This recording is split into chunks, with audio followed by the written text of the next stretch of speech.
Welcome everybody to our latest session of the Empire of the Ghouls. As usual, we're going to do a quick recap of what occurred last session, and then we will get underway. So team, you'll likely recall when we picked up last session, you guys were in the city of Jost, the city of fish, and that location there is where you were traveling there after having wrapped everything up back in Castle Ortelberg.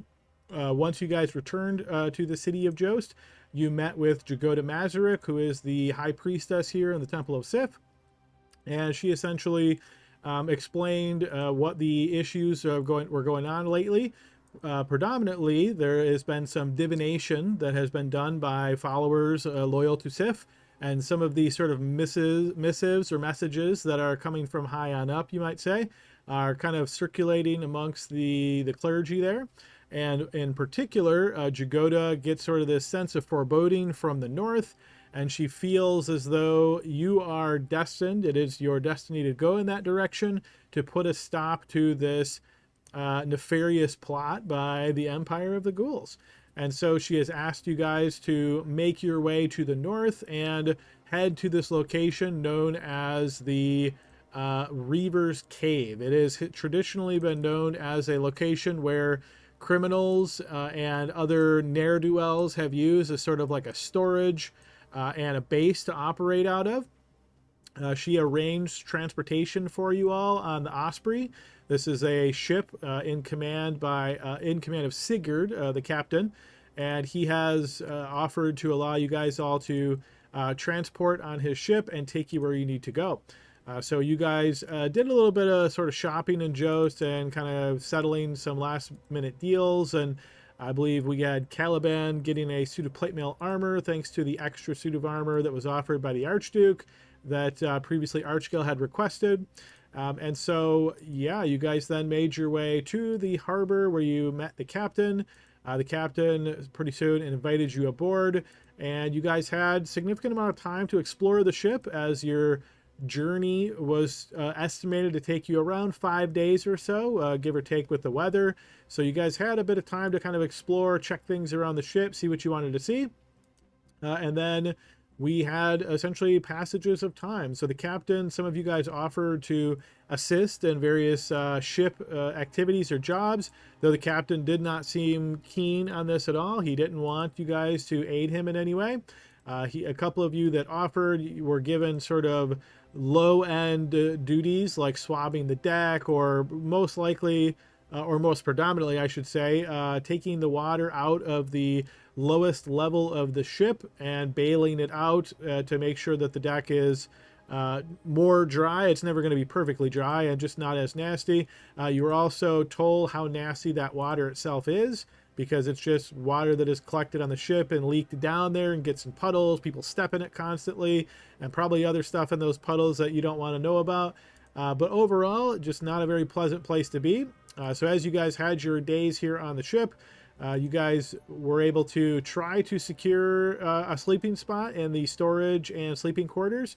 There were several cots tied up in this area that gives you the ability to sleep elevated off the ground to make sure any water that does collect isn't going to make your life miserable. On one of the days that you guys were there, you had spoke to the captain and spoke to the first mate and learned that the first mate essentially had been kicked out of her own quarters. So on the Osprey, both the captain and the first mate have their own individual quarters, and then the crew kind of shares all the other quarters.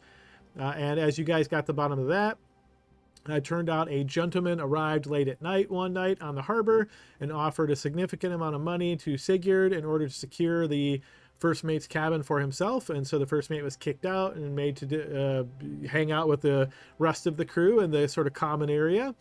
You guys took a little bit of interest in that, asked about this gentleman. You didn't get many details from any of the crew, and you didn't see this guy out during the day at all. At night, as some of you guys were out, particularly Laud, who was up later at night during this time, and a couple of the rest of you, I believe, were also up top. Caliban and Glory, I believe, saw him exit her quarters, really. He came out of the first mate's quarters and made his way up to the foredeck, and was just kind of, peering about. Laud tried to approach him and speak to him, but the gentleman was very dismissive of Laud, didn't seem to have any interest in conversing with Laud whatsoever. And so Laud decided to make his way below to start resting. So multiple days passed here, and eventually on one of the nights, a very unfortunate night, you might say, we had a whole lot of activity suddenly occur. As Glory was up top, and I believe one other gentleman was up top. Yeah, I think it was, let's see, actually, I don't recall who else. I know Glory was up there. I think maybe Laud was up there approximately at that time. Glory, however, noticed two of the crew members acting a little bit odd. They were kind of on the east side of the vessel, and he spotted this other, much smaller vessel kind of approaching from the side. When he asked the crew about it, the crew members indicated that, like, yeah, it was no big deal. It was just shipment, like a transfer of goods kind of deal. This did not sit right with Glory, so he made his way down and woke up the rest of our player characters and made sure that everybody was aware of what was going on. Pretty soon thereafter, the group found themselves in the middle of a combat, as apparently those two crew members who had told Glory not to worry were in fact secret members of this other group, and eventually they revealed themselves to be these strange fish folk. The strange fish folk came out of the ship and sort of got onto the ship and started attacking the crew. It looked as though you guys could tell they were essentially knocking the crew members out. They weren't trying to kill people necessarily, but they were being quite successful at that. And then you guys kind of came up and sort of interrupted their task of doing just that. And so you found yourself in the middle of a combat. And so you guys fought in various different parts of the ship as the fish folk were up top and attacking you guys. Down below, one of the crew members who had previously been acting odd and been making these really weird hacking and breathing sounds eventually was revealed to be one of these fish folk as well, but perhaps a more advanced or more of a leader type, as it possessed some magical capabilities, and you guys found yourself fighting it as well. So early on, it was Archgale and Grim fighting off against this revealed fish monster, and you guys did pretty well against him. He did manage to summon a small water drake of some kind to aid him in battle, but overall, between you guys' combined efforts, you were doing pretty well. He did make quite good use of a sanctuary spell, which limited the player character's ability to strike him directly, and so he was trying to keep Archgale at bay and also use his summon to as much effectiveness as he could. As the group was fighting those creatures up top, the gentleman who had taken over the first mate's quarters revealed himself as well and joined the battle. He was fighting against the fish folk and seemingly using fire magic to do that. You guys could see some explosions of fire through the narrow areas between your own fighting of the opponents. And so eventually you found yourself, the player characters, out on the deck with him, defeating the last of the fish folk there. And once that was complete, he returned to the quarters without really saying much, and the rest of you guys kind of charged down below to continue fighting the more leader type guy. Eventually, you guys did manage to defeat all of the fish folk and rescue the few crew members who had been taken to the other vessel. So it seemed almost like this was a kidnapping mission, perhaps, as again, they weren't killing the crew members, they were essentially trying to take them, and you're not sure exactly where, but you guys luckily stopped that. Once all of the combat died down, you got a chance to speak with the captain and some of the crew. The captain basically mentioned that his crew members can fight to a limited degree. They're certainly not all overly capable like you guys are, and that Jagoda assured him that one of the benefits of having you all on the ship was that you would handle any kind of combat-like activity that might break out here during the travels from Jost up to Reaver's Cave. So yeah, we just wrapped up last session there with you guys having defeated these opponents, got the crewmen back to the ship, and deciding what to do next. So guys, that's my quick recap of what occurred last session. What did I miss that anybody would like to add? I got something. Can you hear me? No? Yeah, loud and clear. Hello? Oh, okay, cool. We were talking about the new lady, the guy who kicked the first mate out to the captain, to Sigurd. And we said, hey, we want to know who's on board, because it's, we want to kind of lay low kind of thing. And his response was, why? I was just told to give you a ride. So Jagoda did not tell Sigurd what our mission is or anything really significant to our mission. I think that's kind of important. Yes, good addition. Go ahead and take inspiration there, Grim. Right. So it seems as though Dragoda might be have been a little circumspect with Sigurd to not, totally reveal her hand and what you guys' goal is. And it seemed as though Sigurd is, of course, trying to maintain the privacy of his passengers, you might say, and not too forthcoming about details about those folks. Yeah, Caliban. Uh, I'm not sure if you'd actually mentioned it in the recap, but I apologize if it's repeat. But when Glory was heading down, there was crew members that were encouraging him to get below deck. It was almost like they were expecting the fish folk to come up and trying to make sure none of us were there so we'd be caught by surprise. So I'm not sure if we've quite sourced out which of those crew members actually were being deceptive to Glory, but I think we're pretty mistrustful of the entire captain and crew now. I did mention that, but not the key part that they were goading him or guiding him, I should say, to go down below, which further tipped their hand. They're in that sort of in league with the fish folk. So yeah, go and take inspiration for that, Caliban. Anybody else? I will say that Archgirl tried to look at the guy who was coughing and hacking every single night, and he got dismissed every single time. In fact, the entire crew was very dismissive of us trying to interact with them. Yes, for sure. The fish folk down below, he certainly did not want to be too much examined by you guys, and that's pretty clear. I think you can figure out why now. The rest of the crew, yeah, they are very much, focused on their jobs and making sure that you guys are kind of staying out of the way. But yep, that's a good addition. Again, revealing that there was some secrecy afoot here. Go ahead and take inspiration, Archgale.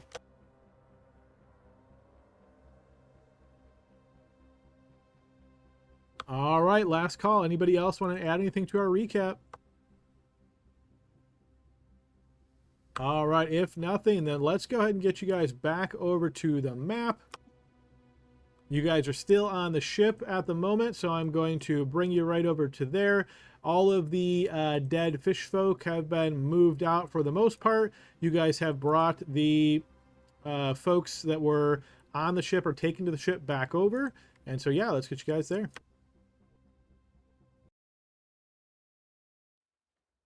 Oh, and then another question. Did we have a volunteer to run Laud tonight? Because Carl's not with us. Yeah, he asked me to run him.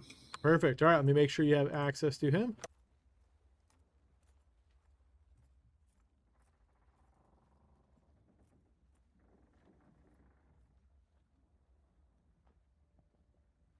All right there, Glory. You should now have access to the Laud character sheet and be able to see out of his eyes. Yes, I do.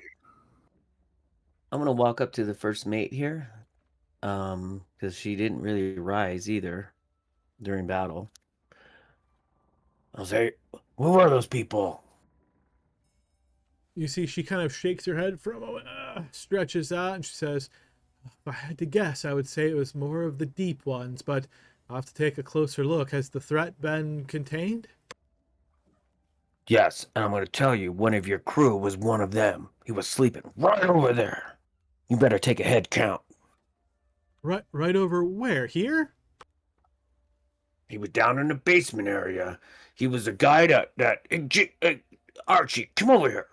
There was that weird guy. He was the guy we fought down there. You gotta take a head check. You see, she chuckles at your use of the word basement for the ship, but she says, "Yes, I will get down there and take a look. Yes, excuse me."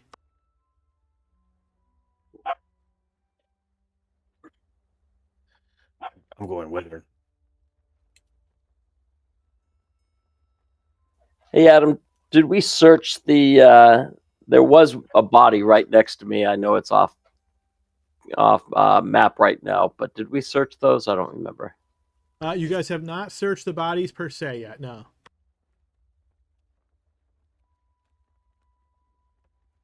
All right, so Grim and Archgale, as you make your way down to the lowest deck, you will notice the first mate kind of speaking to some of the crew members, and you see the crew member closest to her says, Yes, first mate. He was sleeping over there, the weird one." And you see she kind of nods and heads over there and seems to be kind of like throwing it down, moving the cot around, looking for any signs of anything. You'll see she puts her face closer to the cot and smells it and spits on the ground. Then she says, "Yep, deep ones."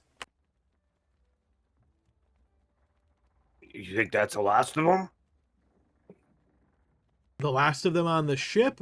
Most likely, but I'll have to check with the rest of the crew. They are quite capable of blending in and using magic to obscure their presence. Okay, I'm gonna walk up and just do a grim thing. Hey, buddy, come here. Is he okay? You'll notice the first mate will put her hand up and she'll say, I've got it, I got it. And you'll see she will look at him carefully and she'll start talking with him. And you see she like grabs onto his hand and then she's like, where was your mother from again? And he looks at her and he's like, what are you talking about? She slaps him across the face and says, where was your mother? And he says the name of a city and she nods and says, all right, he's good. And you see she kind of starts going around and doing this process. Oh, Grim's very satisfied with that response. The crew that were almost kidnapped there, Glory, you're going to notice that they are unconscious. They've been beaten to, you can think of them as being stable, but at 0 HP, so they're not currently conscious. They are out. Hey, Glory, those fish guys, why would a fish need a boat? They obviously had a boat here to carry those away, but doesn't it seem odd that they could have easily just crawled on board and tried to take in the ship if that was their goal? Why would they have a boat? Well, I did notice some that just leap into the water. Exactly, which you'd think that if they can swim like that, this boat clearly was to take the crew somewhere, and they didn't kill them. Because one of them is still here and can't breathe underwater. That's an interesting thought, and a terrifying one. Glory and Adam, Caliban, go ahead and throw me quick perception checks as you guys are there chatting amongst yourselves. Again, it is nighttime and the rain is still coming down, though it has gotten a lot less, seemingly coinciding with the end of the battle. The rain seemed to calm a bit. Glory, you can hear the sound of some words being spoken sort of on the air. Like you get a word that kind of hits your ear and you're trying to pinpoint where it's coming from. It feels like it's coming from the north.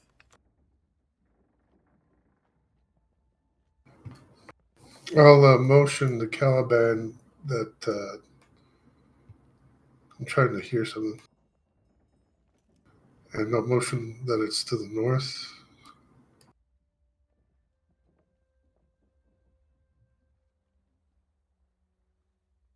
I guess I'll walk to the All right, as you head up, part of the boat this is.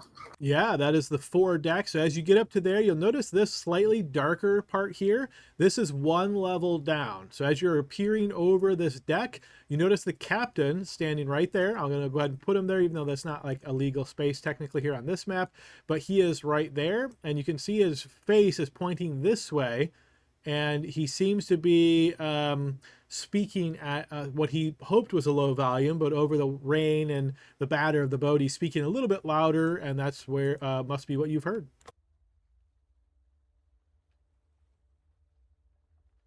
I'll try to make sure I'm not seen and listen in as best I can. Sure, yeah, go ahead and throw me a stealth check. Caliban, are you trying to do the same? Yep, I guess I'll do the same then. All right, stealth check as well. And remind me, Caliban, are you making your check at disadvantage due to armor? I guess I am now, yeah. Did you put on your armor? Oh, no, actually, that's true. I'm still in my skivvies, so... All right, then straight check. Didn't help.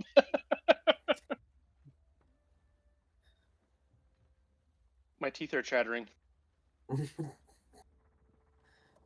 All right, so yeah, as you come up to the deck and you kind of lean over it a bit, hard to say exactly what it is. But you will notice that as both of you kind of approach and are getting close to the deck, the captain raises his head and he sees you and he says, "Is everything okay up there? Is did they all take care of?" You got some unconscious men up here that need medical attention. Have the first mate look into that one. I gotta make sure that the passengers are okay.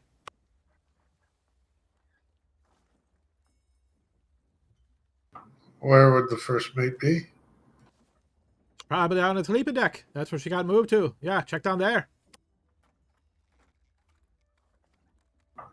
Okay. I'll be right up. One moment. All right. You will notice the captain looks that way again, and you guys make your way away from there, losing sight of him, and you presume he returns to his quarters. All right, spying around the rest of the group here. Barnaby, since you asked the question about had you searched the bodies, am I safe to presume that's what you want to do?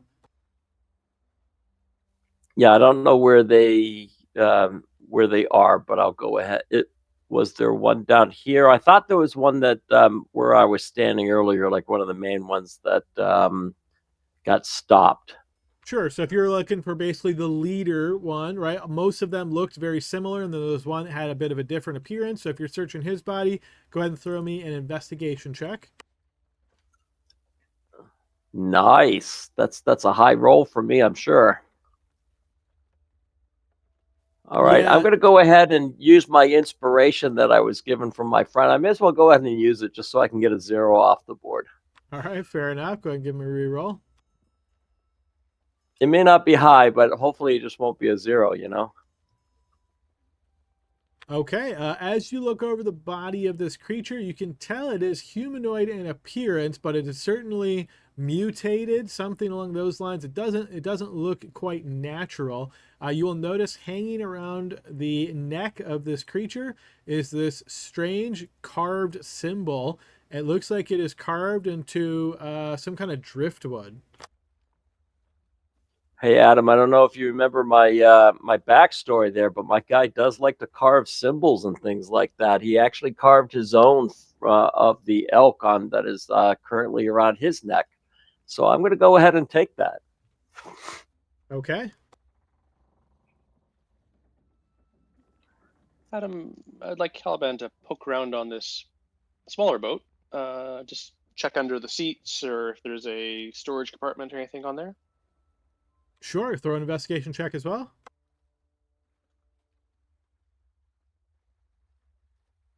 So, searching around this area, you don't find anything of what would be sort of secretive, Caliban. You do see various resources here, so think of this as like many different lengths of rope. You can see that there are some satchels, some bags. You find some barrels that contain salted fish.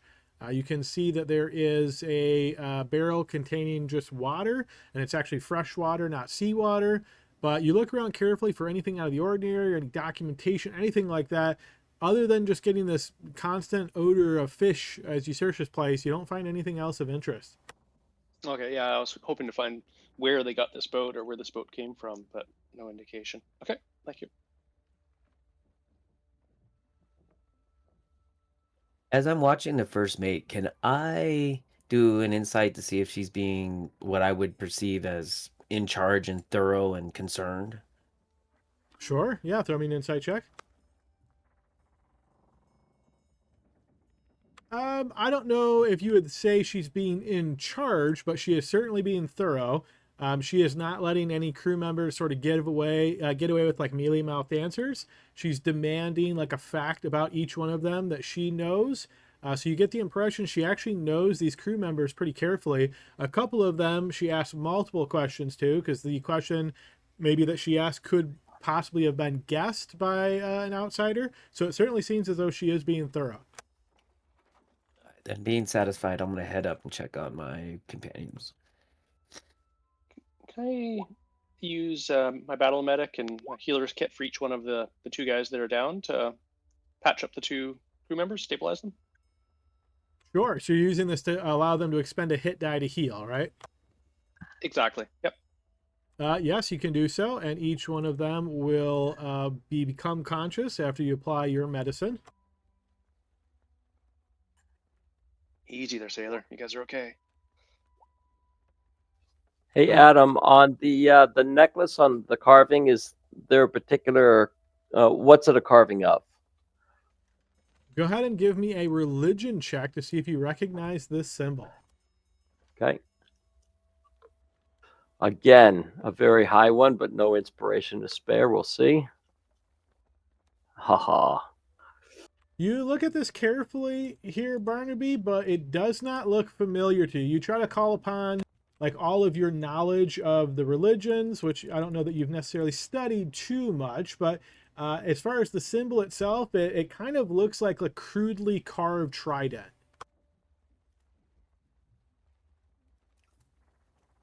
All right. Well, I'm going to go ahead and when I have 10 minutes, I will ritually cast detect magic. Okay, and to clarify, it's like a small disc, right? Think of it as a circular disc on a cord, and the symbol carved into it, it looks to be like a rough trident carving. So I will assume Yep. you're spending that 10 minutes casting Detect Magic. Sounds good. All right. Yeah, and unless there's anything critical, we will assume that 10-minute passes by. The symbol does not detect as magic, but I would say as you're studying it for this period of time, you get the impression that this is probably like a spell focus that the individual was using to cast spells. All right, and I'll show it to Art Scale, him being the religious dude there, and I'll say, "Hey, this is a pretty cool looking carving here and everything. It's of a trident. It doesn't really look as good as mine, though." It's probably who they're dedicated to, if I had to take a guess. But I can examine it more closely if you'd prefer. Back on the top deck, Caliban, as you've restored some health to both of these crew members, they rouse and they're kind of like shaking and looking around and obviously very much out of place and kind of whipping their heads back and forth. And you notice the captain emerges from his quarters shortly after you've applied healing to the second crew member. So he kind of stands over them, trying to calm them down and kind of quieting them down for best as you can tell. And he tells them to get back to their work. And he then notices one of them is kind of hurt, and he says, to that one, all right, you go take a rest. You're still fine though. You could still work, right? And the other guy's like begrudgingly, yeah, I can work. But the first guy still a bit hurt there. He will start to make his way down to the sleeping quarters. The captain will then look up towards you, Caliban, and give you like a slow nod. I think they'll be okay. Just need a little patching up. They're banged up pretty bad. If you don't mind, I'm just... Nothing that a bit of rum won't fix. Yeah, I needed a bit more than that, but I had the goods. I had a little experience with that, so they'll be okay. If it's okay, I'm just going to wait up here until one of my colleagues comes back up, if that's okay, Captain. That's quite fine. Keep your eyes peeled. You never know what's going on up here.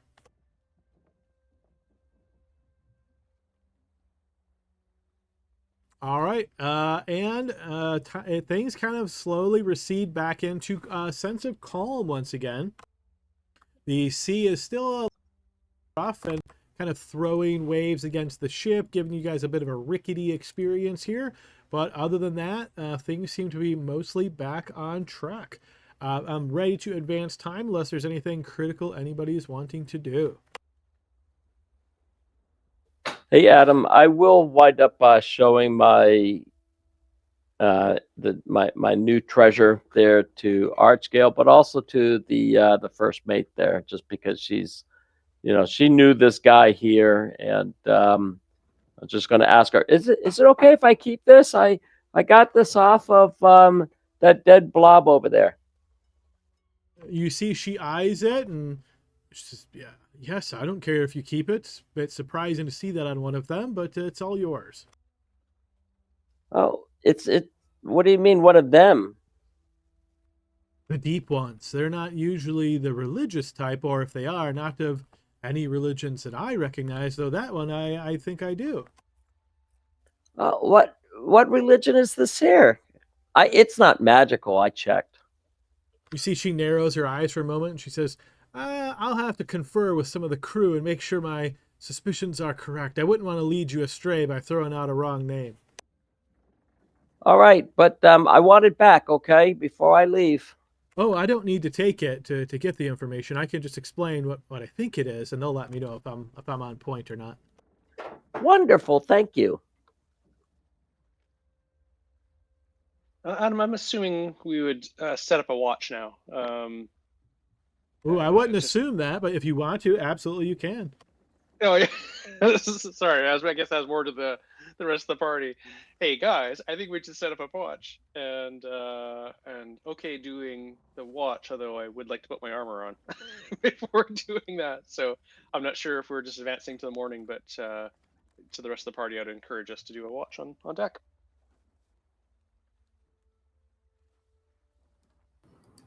I could do a watch, but I'll take third watch or last watch. I've been up for a while. Yeah, I got a little rest in there and could do the middle watch. But would go don armor for the middle. And I'm assuming we only need probably 2 because we're halfway through the night anyway, right? Yeah, two would take you to the morning.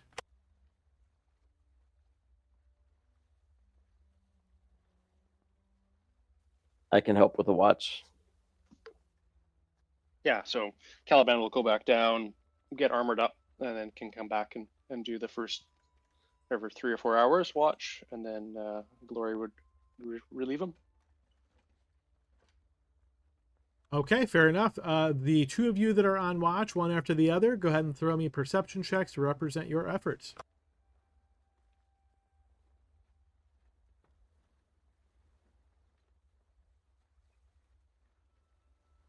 And I'm assuming that both of you guys are maintaining a position on the upper deck, either on the foredeck or the aft deck, or maybe in the crow's nest during this watch. Is that a safe assumption? Yeah, probably not the crow's nest because we're tossing at sea, but yeah, probably the what's the oh boy, I'm not a boat guy. Aft, assuming the front of the ship. Okay. yeah, That would be the because foredeck. Yeah. Foredeck. The aft, I imagine the captain keeps giving us the hairy eyeball, right? He doesn't want us back there with him. Yep, exactly right. He seems to be not keen to have anybody near him while he's captaining the ship.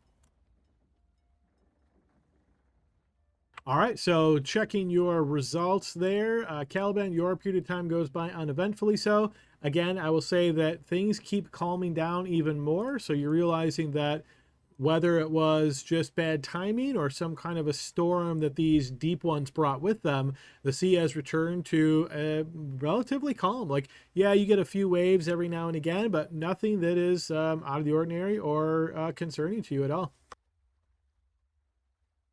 And then passing into a Glory's watch, you're kind of circling up there on the top level of the ship here, fore or aft deck, kind of moving about. Trying to keep a wide berth from the captain to not bother him too much. And yeah, you don't spot anything out of the ordinary. And by the time your watch is up, the sun is rising and the crew starts to get up and kind of attend to their regular duties. So I'm not going to move all these crew members around, but you can assume now that many of them are up. Some of them are still kind of supporting wounds on them, or, you know, kind of holding on arms where they were struck, or kind of every now and again, you know, brushing the back of their heads, all of this kind of work.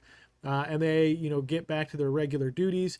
The vessel that was brought up against the ship by the other creatures was thrown adrift. The captain, if anybody was nearby him during this decision, would have mentioned that it is not really a good quality vessel. He's not sure how, you know, how long it would last, or if it would actually be able to be sold for anything of real value. It just seems like it's real low quality, so he just lets it adrift. And yeah, you guys continue making your way. So the next day of your journey is quite uneventful. Some of the crew members spend some time when the wind's down doing a bit of fishing.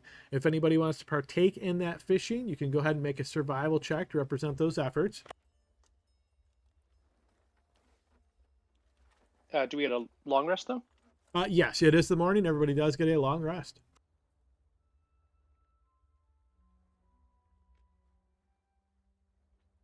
After 10 minutes of not catching anything, Barnaby quits. Fair enough. Yep. Yeah. So you and Glory both trying to fish here, not being very lucky though. Most likely this is not your typical fishing that you're used to. You're probably, I presume, more to be like shore fishermen. This is a different kind of fisherman. Seems to be a different skill set and different technique used here to catch fish. So yeah, neither of you catches anything of significance.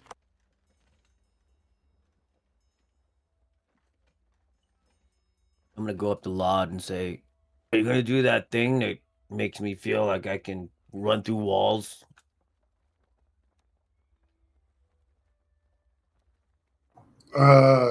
Yeah, as I do every morning. All right. Thanks, Lod.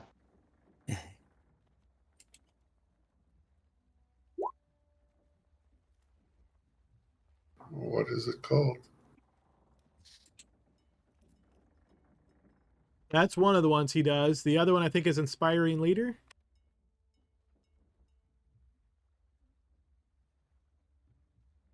So 10 temp HP and inspiration to everybody but one person, I think, right? This is one person. Yeah, that's the one I was thinking about.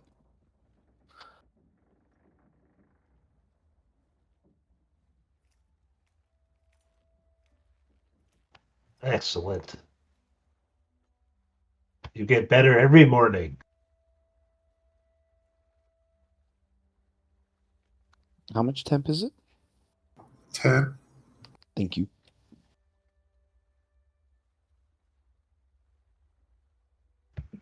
How long before we make land?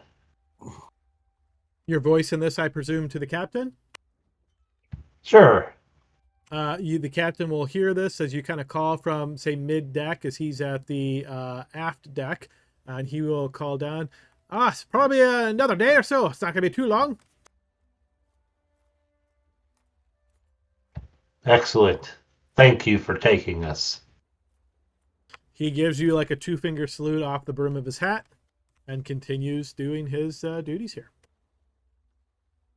All right, guys, other than that little event, nothing else occurs before you arrive at your destination. So another full day is going to pass.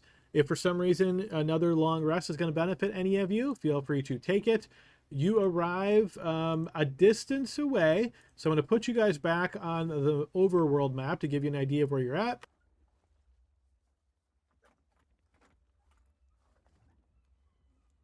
All right, so as you'll hopefully recall, you were told that this would be about a 5-day journey. So you don't know the exact path you took, but it was something approximately like this. And with the winds shifting and so forth, you eventually find yourself nearby the Reaver's Cave. So on this map, I'm going to move the ship a little bit just to give a better visual. As you can see, there's kind of like an inlet that gets you here. Being that this map is measured in miles, again, our ship is very oversized just to make it easy to find. Same with the purple highlighting, same deal. But basically, the ship is kind of coming in like this, and it's getting...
You only see one?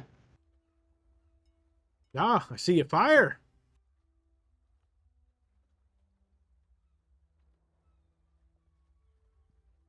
That's not normal. Is it a campsite? Can I borrow that spyglass?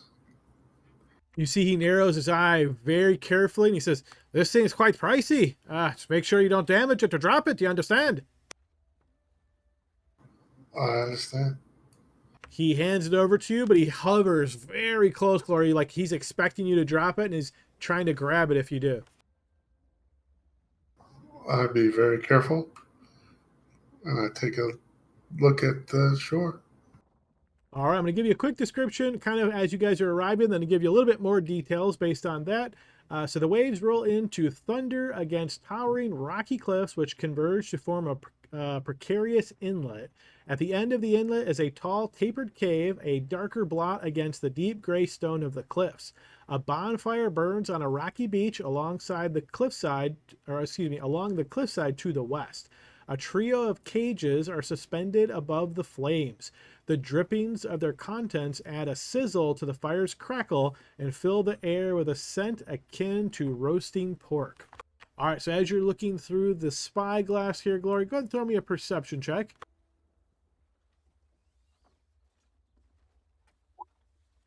All right, you look carefully from this wide distance away. Again, keep in mind you're 900 to 1,000 feet away, so you're trying to look quite a distance. You can definitely make out that fire.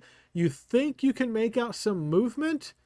It's hard to tell from this distance, and the waves kind of moving about, that sort of deal. But yeah, you think you notice some movement in the vicinity. You can't tell exactly how many figures are moving, but it looks like more than one to the best of your ability to detect this. And yeah, you notice what looks like a large rock nearby the cages and the fire. I'll hand the spyglass back. He takes it very gingerly from you and folds it and puts it inside. There's something at the beach. I don't know how many, but there's something there. It doesn't seem like they're afraid of anybody seeing them with fires that big. I'm not trying to be stealthy.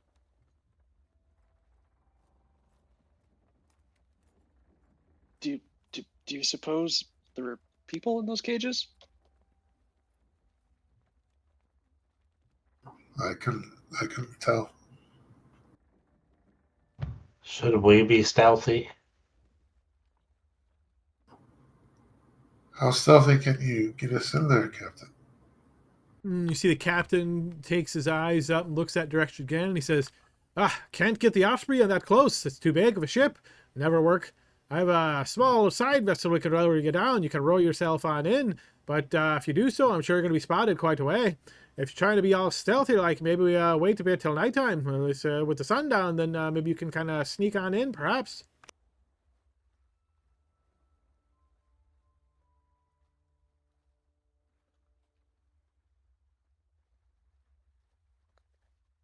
The nighttime's fine with me. And night is good, although I'd be surprised if they hadn't seen us already. We're still a ways distance off, though, eh? Because we're using the spyglass. Yep. Again, you're between 900 and 1,000 feet away from the shore. That makes sense to me. Glory, don't you think? Yeah, light approach. Is your other passenger okay with that? You see the captain will turn to look towards you and kind of narrow his eye a bit, and he'll give you a nod.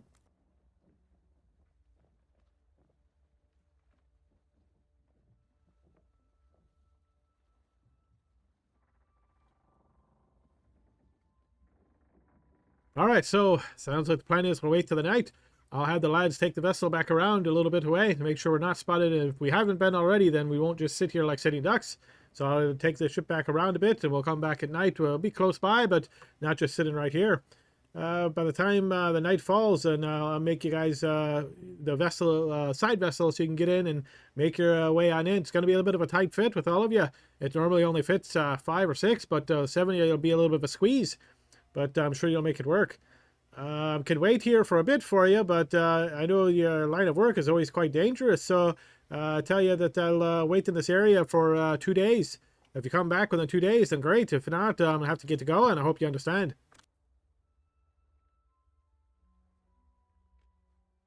Seems reasonable. All right, then. And you see he kind of quietly gives the orders once again, and you see the sails are raised, and the ship is kind of slowly turned around, gets back even further behind this kind of rock face to make it less likely to be spotted. And yeah, you guys have the rest of the day essentially to wait until nightfall. It's probably only about 5 to 6 hours until nightfall by the time you guys arrived here. Is there any preparations or anything specific you're doing before we advance to nighttime?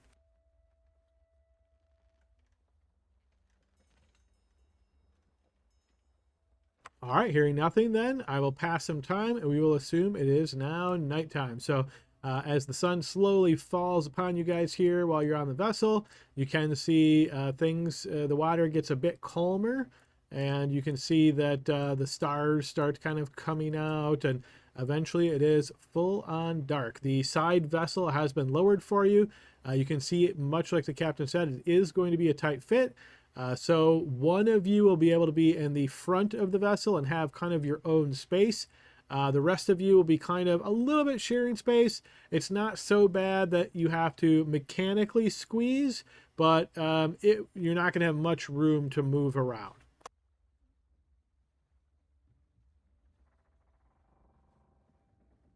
All right, so basically what you're seeing here is you could enter the cave through your vessel.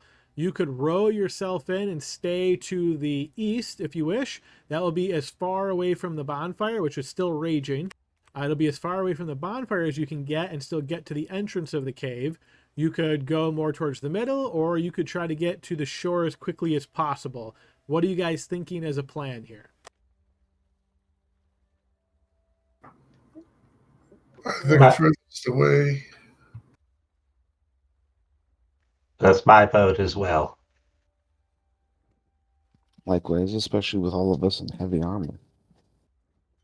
All right, furthest away is what I heard. So you guys are going to try to quietly enter the cave on the rowboat as quietly as you can and staying as far away from the bonfire as you can.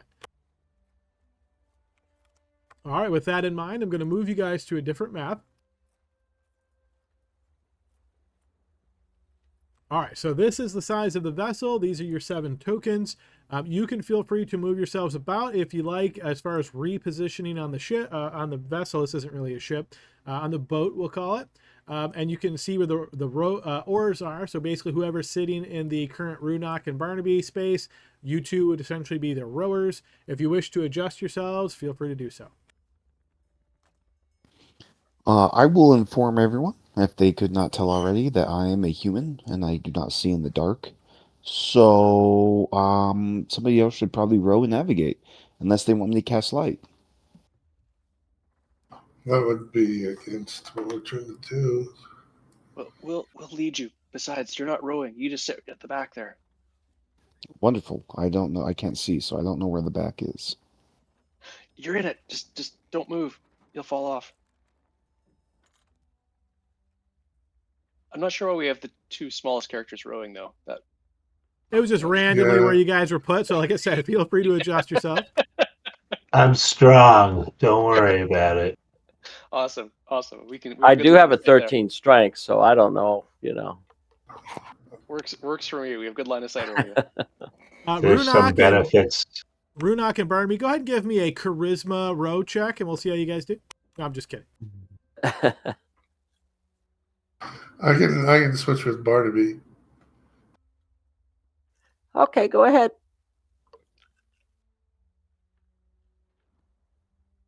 I'm tired of rowing. I will. I think I do. I have rope. Maybe there's a little bit of rope in the boat. I do not have rope. I'm just going to take the cultist robe that I am carrying around. And I'm just going to kind of stretch it out, kind of spin it around, hand it to Archgale. When we get on the beach, hang on to this. I'll guide you, and then if we go into combat, then we can throw up some light. Sound good? Oh, sounds wonderful. All right, looks like everybody is good with where they're at. I'm going to remove this line of sight blocker. You will see that you're a bit closer here, and you can see the fire. And I'm going to ask you guys to not move your tokens unless you intentionally are jumping in the water, because obviously the vessel itself is going to be moved, and that's how you're all going to move.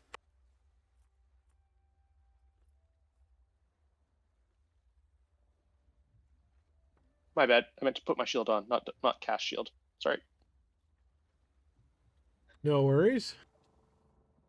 All right, so this is what you see as you get a bit closer.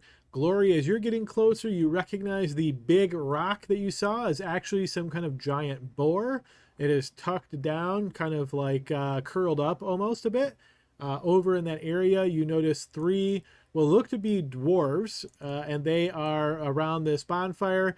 Inside the cages themselves, you can make out humanoid forms. Most of it is quite scorched and burnt at this point.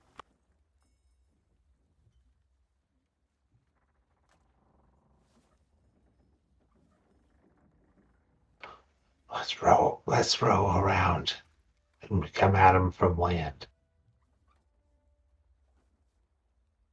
Maybe we can make it all the way to the cave without having to fight them. Safe to assume then that you guys are trying to row like this and stick as close to this side as you can? Yes. Yep. All right, I'm going to slowly advance you.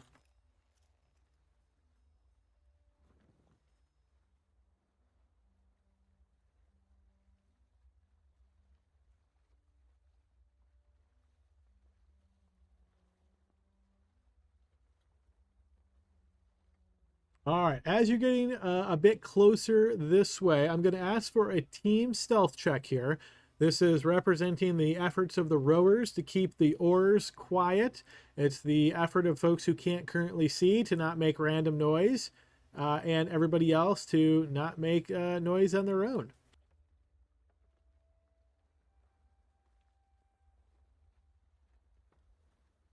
I'll just do individual stealth checks. Is that? Yes.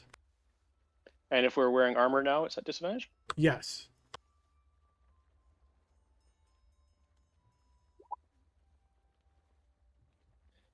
I'll use my inspiration to re-roll that, please. Okay, yeah.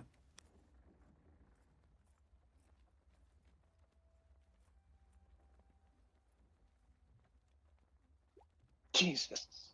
I'm gonna burn mine and try as well. Okay. All right, so I'm assuming those of you that I see the red mark on, that means you have disadvantage on this check due to armor. So for example, Archgale, I'm seeing the red check. Does that mean you have disadvantage? Correct. All right, so that's... And I'm disadvantaged, so I have a 13. Okay. All right, so I see 1 failure in Archgale. I'm skipping Graham's first since he's inspiration. So 1 failure. Glory is a success. So that's 1 and 1. And then Runak, also heavy armor disadvantage. Yep. Okay, so that's 2 failures, 1 success. Barnaby does not have armor, so he succeeds. That's 2 successes, 2 failures. Caliban failed. Inspired failed again.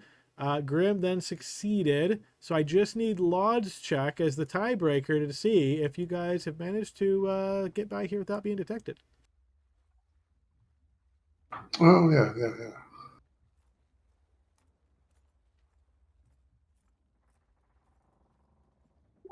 All right, you indeed have. So as you're making your way across this area, none of the folks on the shore seem to detect your presence, and you guys keep rowing on in.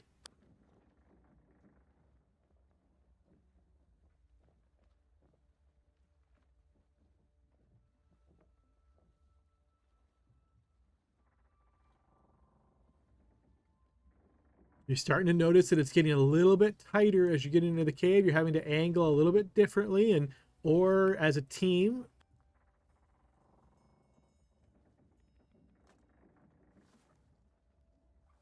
Good job back there, guys.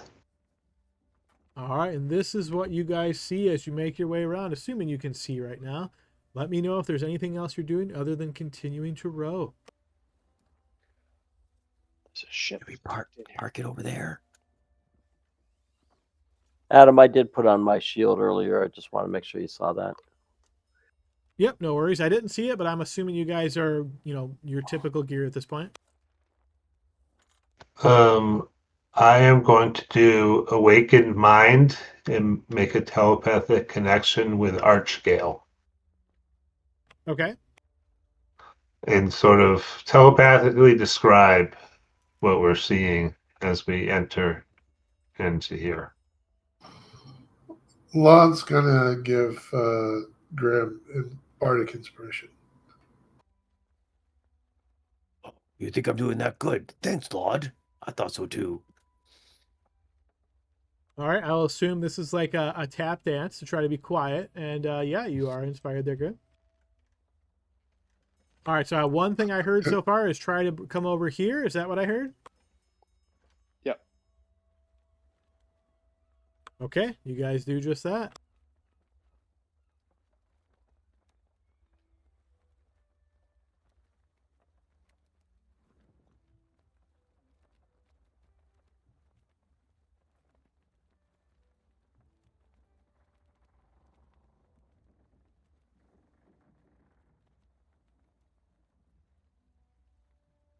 It's a beach. All right. You guys keep rowing and eventually find yourself setting ashore on this beach. I'm probably gonna get off as soon as possible.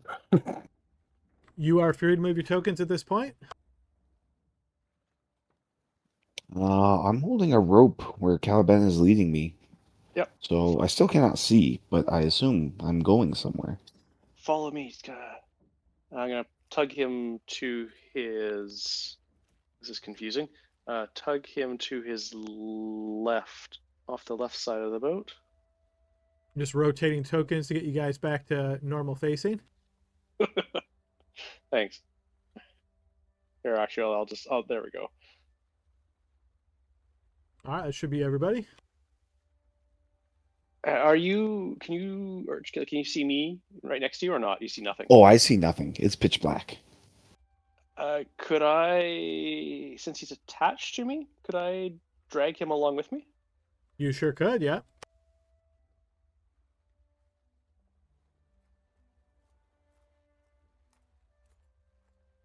I guess I just don't have control over his token though.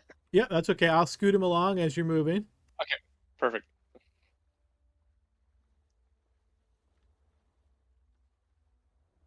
I've got a serious case of humanitis.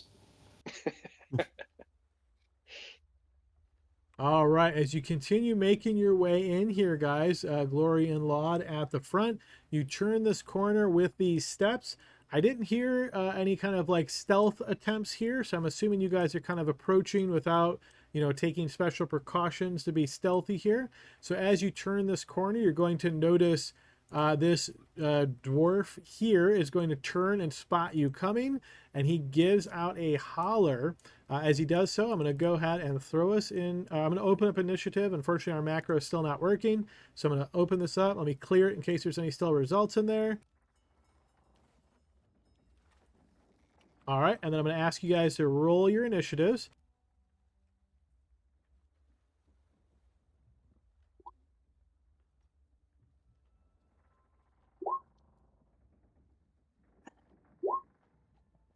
These guys aren't friendly. Bill, I have your dice tonight, man. Those are some brutal rolls. Hey, brother, it's it's Black Friday sale for you. You can keep them. 2 inspiration rolls and one. What I don't think I got over a 5, and I just rolled a 2. That's epic. Yeah, I was just thinking to myself, I was like, wow, I got more than a 15 on, initiative. How in the hell did that happen? It's double digits. All right, doing a quick refresh on my side as I'm getting really slow moving stuff here in Roll20. While we're waiting for that reload, I believe we have one person that has alert. I think that's you, Archgale. Go ahead and post the text for, I don't think not being able to see affects this, if I remember correctly, but let's go ahead and double check that.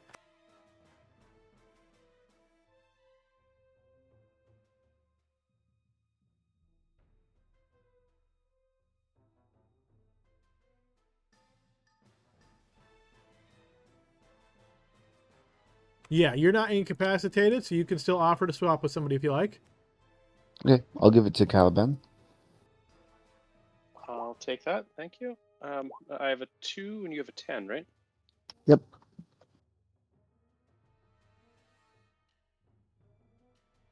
Okay, so we start at the top of the round with Laud.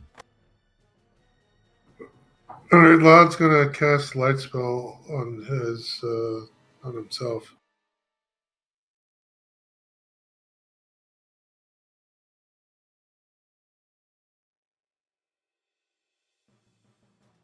And then he'll move back a bit.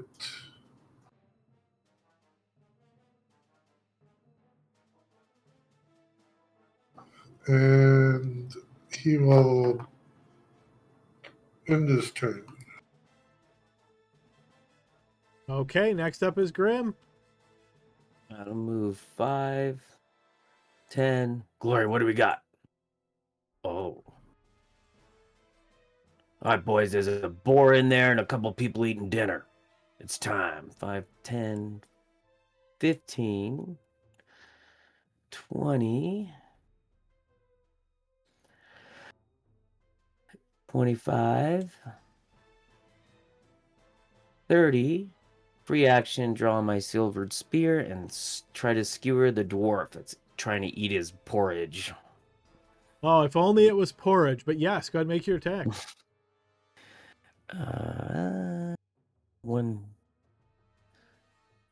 Here. 17 will indeed connect as you throw it at him and strike him in the shoulder.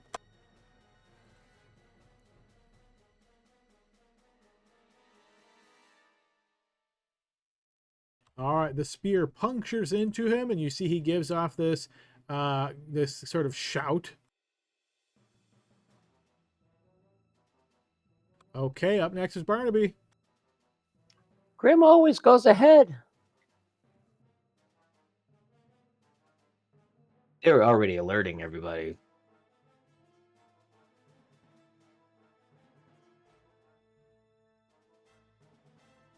All right, Adam, I'm just going to Eldritch Blast the guy right there. Okay. The same guy that's eating the non-porridge. All right. The first blast will connect, however, the second one will miss. All right, the ray strikes into him on the other shoulder. All right, and with that, I'm going to go ahead and back up. Can I stand here? As a small character, sure. All right, that'll end my turn. All right, Grim, you're going to notice this one gets up and mounts the boar. You have a cave boar.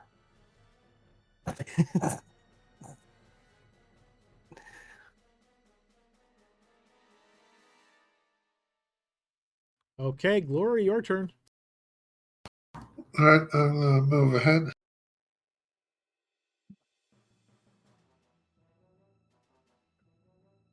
Bonus action, rage.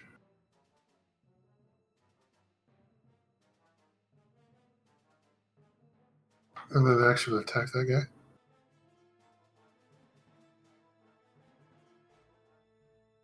$13 will manage to connect.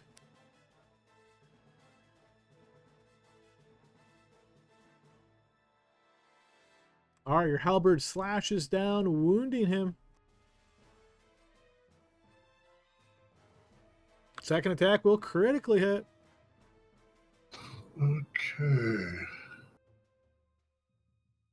I gotta make sure I have everything else off. Okay.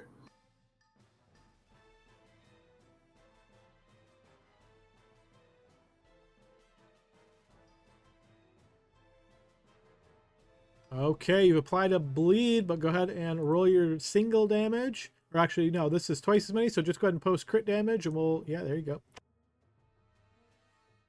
All right, as your halberd wounds him, you're going to see he goes into a rage. And then you've also applied a 1d4 bleed effect to him.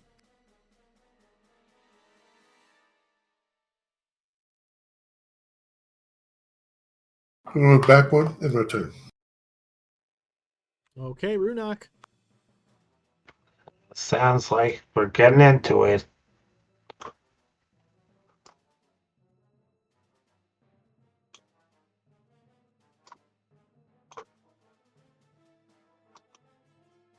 Okay. I will Eldritch Blast this one. Okay.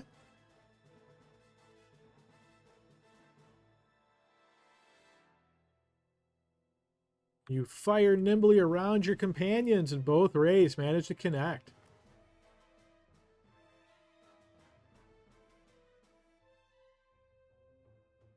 Oh. Slamming into the dwarf and wounding him. All right, that's the end of my turn.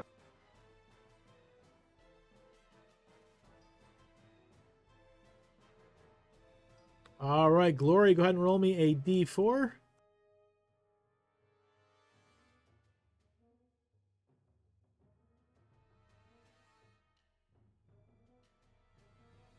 This dwarf is going to bleed a bit. He's then going to run back and mount this giant boar. Okay, Archgale. All right, I'm going to cast Light. And then I will move 5, 10, 15, 20, 25, 30. Let me double check.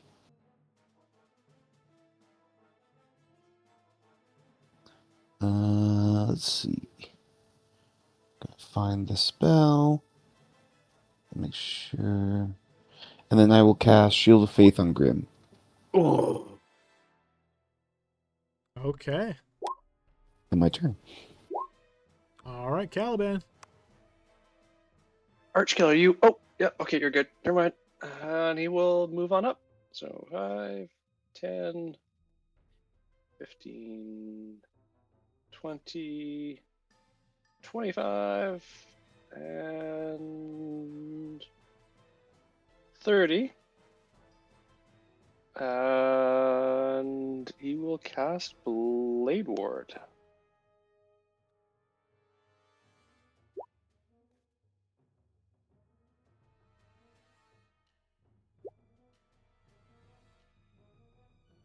I think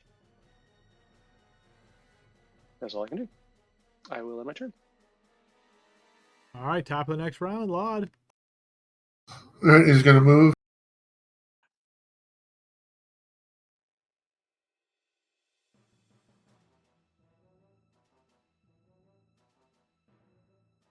He's going to cast Dissonant Whispers on the boar here. All right, go ahead and post that.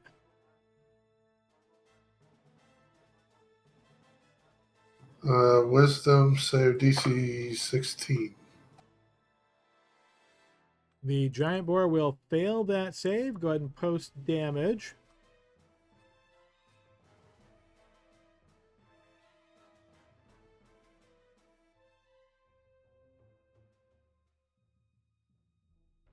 All right, so the boar will get wounded a bit and immediately take off.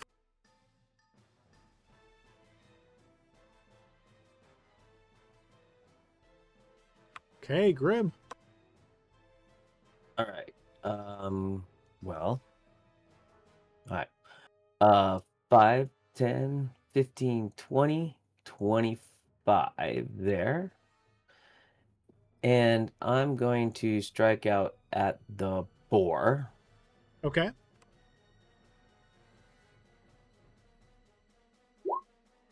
Yes, that will connect.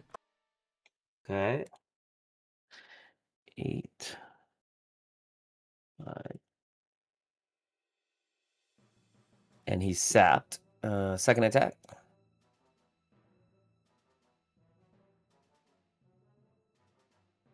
Yes, that'll hit as well.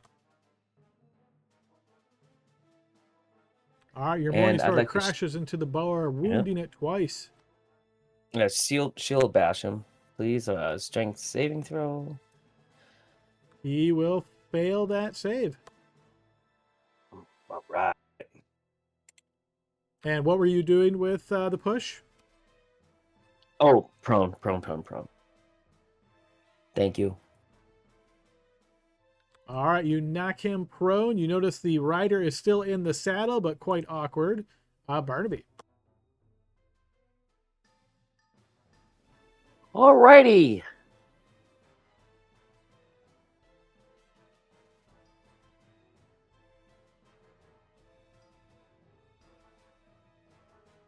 All right, that'll be 30. Now you said the boar is prone. Would that make the dwarf prone as well?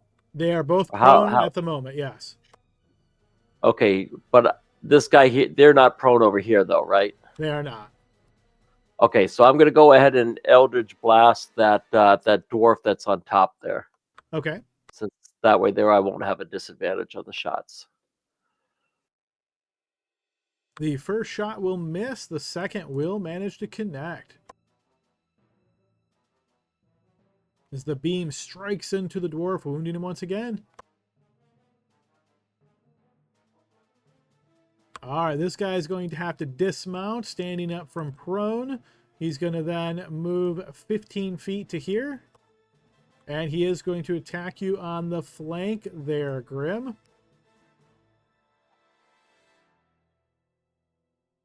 The first attack will miss, and you will take 3 points of damage, Grim, as he grazes you with his axe. The second attack will miss, and he hits you for another 3. Wait a second. The giant boar is going to pop up from prone, and he is going to try to gore you, critically hitting you with the gore. All right, and this is piercing damage. So here comes a piercing crit. All right, true crit. That is going to be 12 points of piercing damage against you, Grim. Okay, move to Glory's turn. He was prone, right? I'm going to move. Oh, can we hold on a sec? Did he stand up? I'm sorry, Adam. Yes, he stood up from prone as well. Okay, sorry. Get.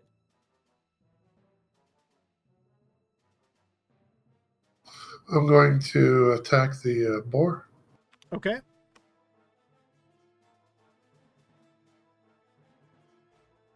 Yes, 20 will hit.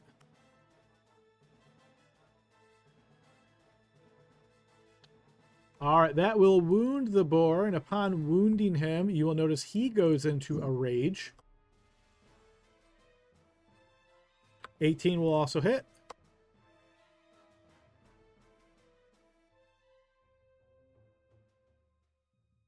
That will wound him once again. He is near death. Pole strike.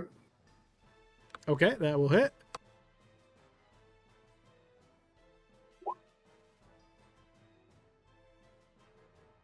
You slam the pull of your halberd into him. Surely this is a killing blow, but the boar fights on. Okay, The boars we're have now- reckless endurance too. Okay. We're now just going to continue into the room.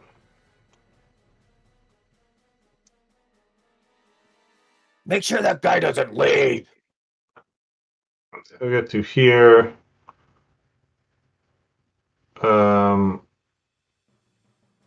Yeah, he's going to try to shoot the guy that was on the back of the boar in the back of the room Okay. with that Eldritch Blast.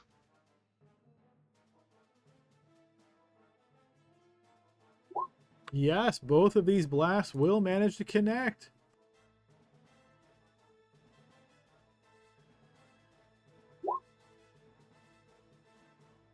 Both blasts slam into him, wounding him badly.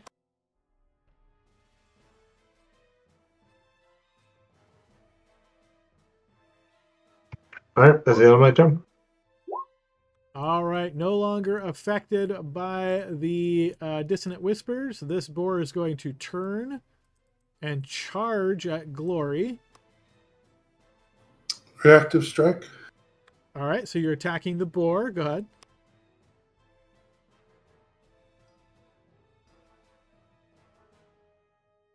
Let's see, 14. Yes, that will connect.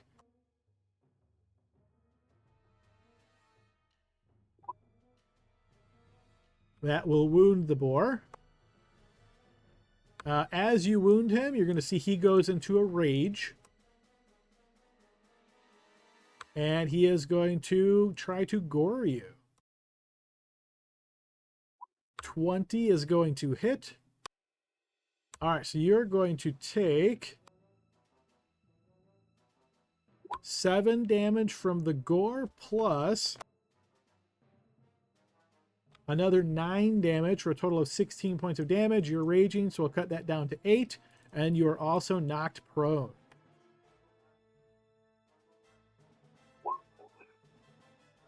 All right, Glory, a 1d4, please.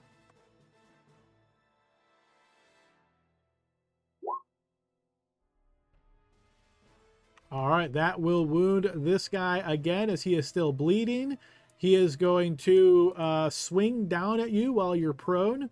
He is going to make his 2 axe attacks against you. The first will be a critical hit.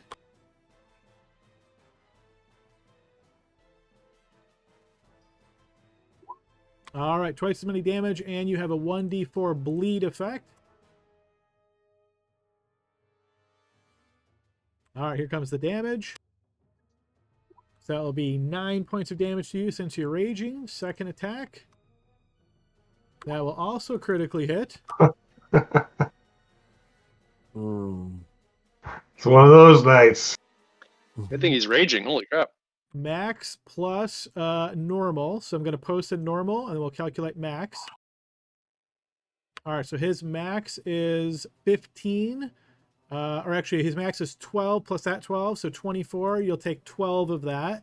And then you have a separate bleed effect of a d8 now.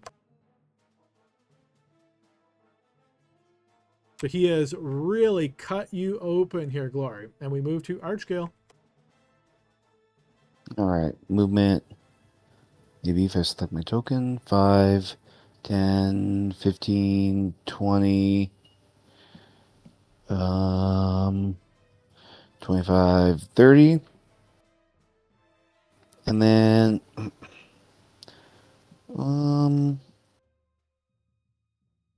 I would like to Sacred Flame the rider of the dwarf that is next to Glory. The rider. Okay. Yep. Gotcha. Go ahead. Post your Sacred Flame. That's a dex save for him. Should be DC 16. He is going to fail that. And that is going to be enough as the energies fall upon his head. He is going to collapse off the boar.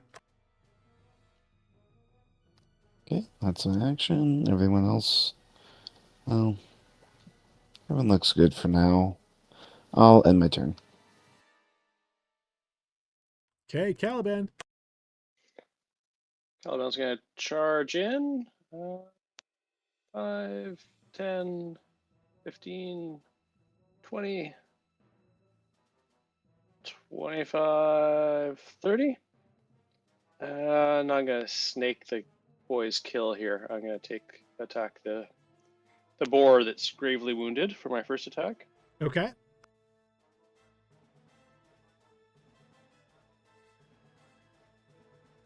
Yes, that will certainly connect. And because it's a critical, it's going to bypass his special ability, and he is slain. Waste of a critical, but I'll swing around. Depends on what that special ability was, man. That could have been great. Exploding boar. I don't know. I'll swing around and attack the dwarf that Glory's engaged with as well. Oh, the Grim is sure. Yep. Or Grim. Sorry. Yep. There's the back-to-back crits. I'm gonna call it. No. That will hit though. Go ahead and post your damage. All right, the longsword slashes on his arm and draws a line of blood. Then my turn. All right, top of the round before Laud's turn.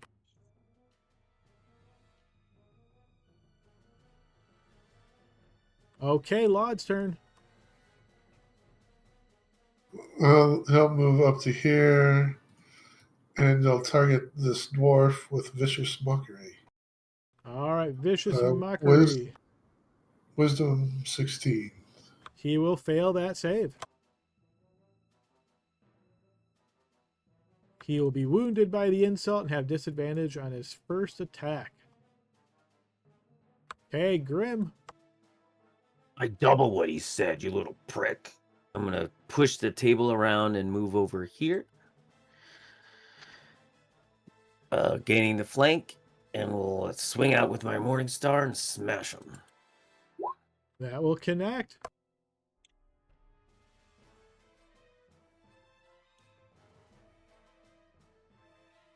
All right, that is going to wound him. And then I need a strength saving throw to try to bash him prone with my shield. He resists your bash. You're stronger than that boar, you little shit. That'll hit as well. And he's sapped. Well, he has disadvantage anyway in his next attack. He does, yep. Okay, Barnaby. Climbing on top of the table.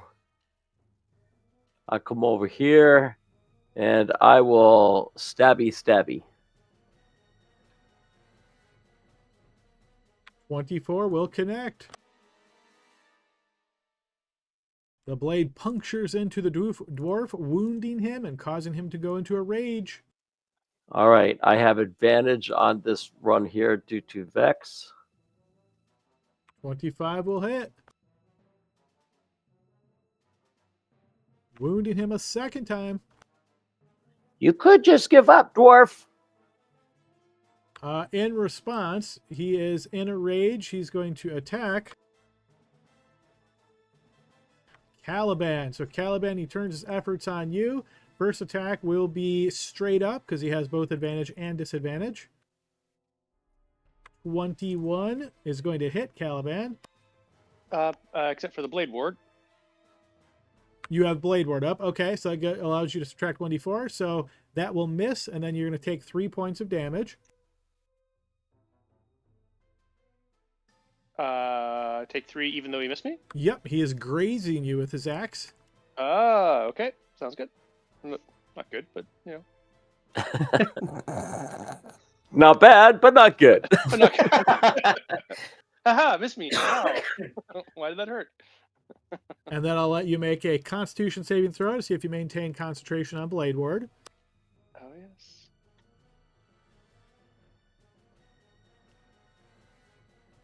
You do. He then attacks you a second time, now at advantage. 17 will miss. You're going to take 3 more points of damage from graze. All right, this one is slain, so we're going to go ahead and move him off the battle, and we move to Glory.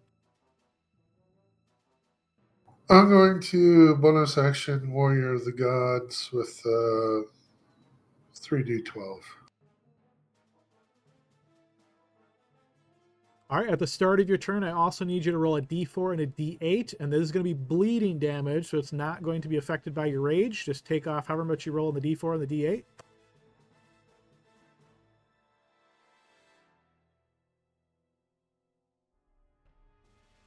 All right, so that's 7 points of bleed damage. So that I get back 20. Yes. And attacking this boar. Don't forget you're Okay. prone. Oh, yeah, stand up. All right, you stand from prone. And then attack the boar. That'll certainly hit.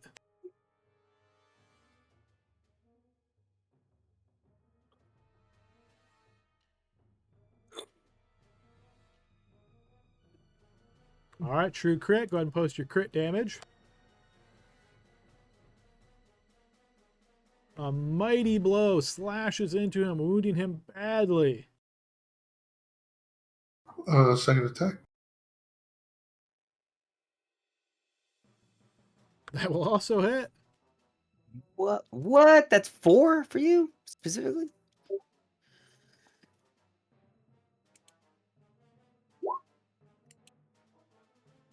All right. Yes, he's not going to be able to survive that. Because it's a crit, his special ability doesn't come into play. So I'm going to go ahead and take him off the map as well.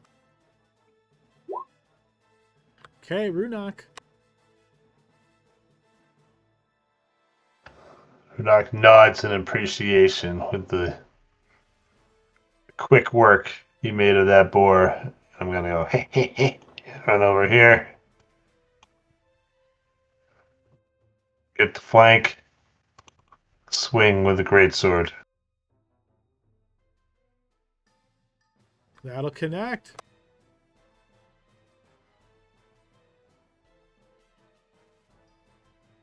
I think that might have been a critical, but I had it set to disadvantage. Yes, it was. You rolled a 20. It should still show up as green unless you got some kind of setting on your sheet that doesn't do that. I think because I had it set to disadvantage from the stealth rolls. Oh, It was actually, just. you know what I wonder? I don't think I've ever noticed this before, but you're actually a small-sized creature. What is your strength score? I have a 15. You do. Okay, so I was just wondering if that Yeah. heavy modifier was coming into play, but it shouldn't be then. So yeah, I'm not sure why it marked you as disadvantage for that. I actually think that in 2024 they don't count weight for short anymore. Or It's the I think that was Yeah. one of those weird things that I just thought that was kind of Yeah, it's not specifically for small anymore, but there is a strength score minimum. right. Yeah. But it's because I had it on my sheet set to do disadvantage automatically. So Okay. from Yeah, the top of my sheet. I So. would have still expected the 27 to be green, but okay, yeah, that's weird. Yes, that'll be a critical hit.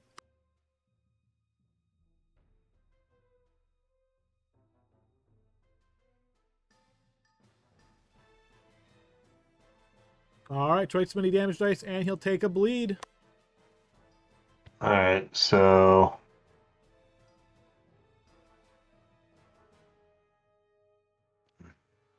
I'll just do this.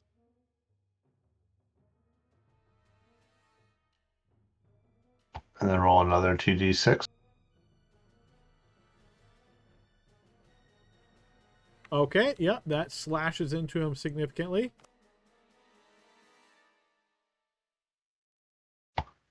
Okay. I will use my extra attack to swing again. That will hit. Okay, that is going to be enough damage to slash and slay him.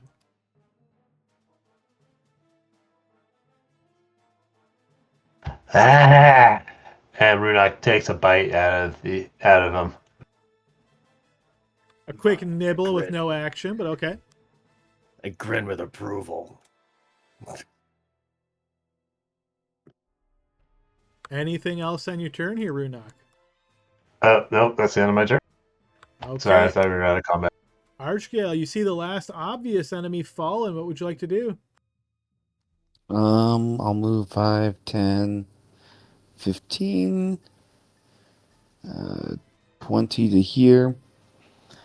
And I will point at the doorway and I'll go, is there anyone else coming? Where's everyone? They alerted everyone. I will, I suppose. You know what I'm just noticing is we didn't resort the initiative after you guys switched initiatives. So I'm going to do that real quick. I don't think it's going to make much of a difference. Archgale, finish your turn, but the next round you'll actually be after Caliban. Okay. I was gonna bring that, but it was too late by the time I noticed. I will action staunch wounds on Glory. All right, Glory, feel free to remove one of the bleeds on you. I would recommend the higher one. Yeah, definitely. That's definitely what I want to do. And then I end my turn. All right, and then it would be Caliban's turn. Yeah, Caliban will bump over, and can I again use my battle medic to staunch the other wound? It's just an action to staunch, unless your battle medic does something additional on top of that. Yes, just an action to staunch. Oh yeah, because I guess he's already at full health. Yeah, so I'll use my action to staunch that. Okay, you've staunched. Anything else in your turn, Caliban? Yeah. Sorry, I'm gonna move 10, 15, 20, 25, 30 to here. I'll end my turn. All right, and then we'll skip Archgale because he took his turn. Okay, everybody in that room, you're going to notice as suddenly phasing through the rock wall is a ghostly boar being ridden by an armored dwarf. As he comes flying through the wall, he charges right at Runok. Hey, relax. There's something you don't see every day. All right, as the boar charges up, it is going to make a tusk attack on Runok, which will connect. All right, as that tusk connects, you're going to take 16 points of damage, Runok, and then, because it was a charge, an additional 4 more points of damage for a total of 20 points of damage, and you are knocked prone. Okay.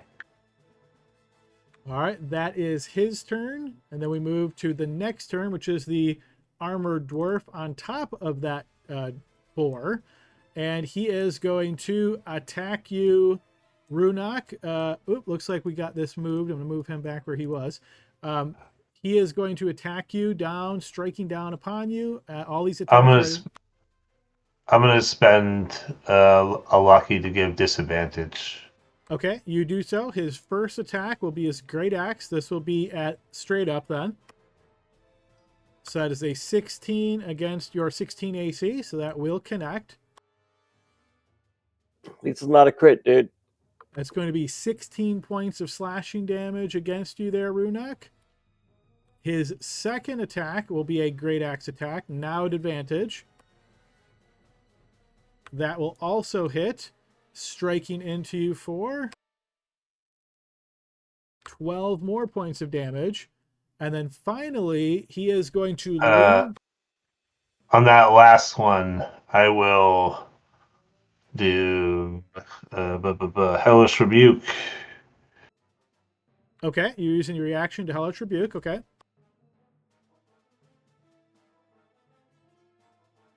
Dex saving throw. He will fail that. All right, your Hellish Rebuke scorches him significantly. He will then lean out of the saddle and bite you,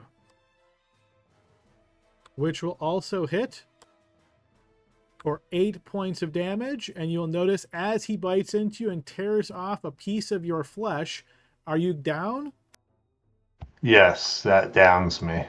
Okay, as he has taken you to 0, you're going to see the rest of the companions around you are going to notice that as he tears off this piece of flesh from Runok, he kind of absorbs Runok's life force, and then you will see he spits the flesh out of his mouth right onto the table.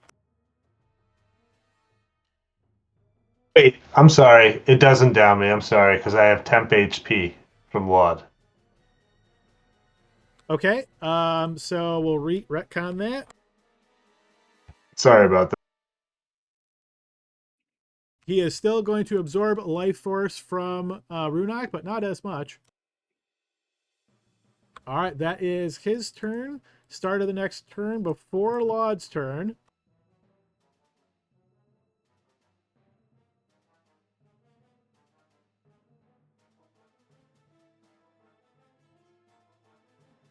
Okay, just doing a quick double check. Yes, Laud's turn.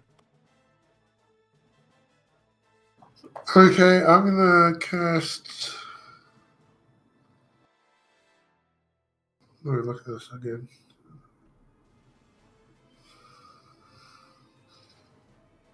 I'm gonna cast slow on the boar and the dwarf.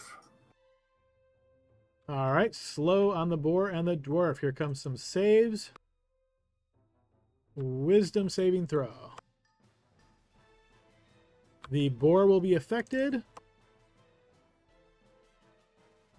And so will the dwarf.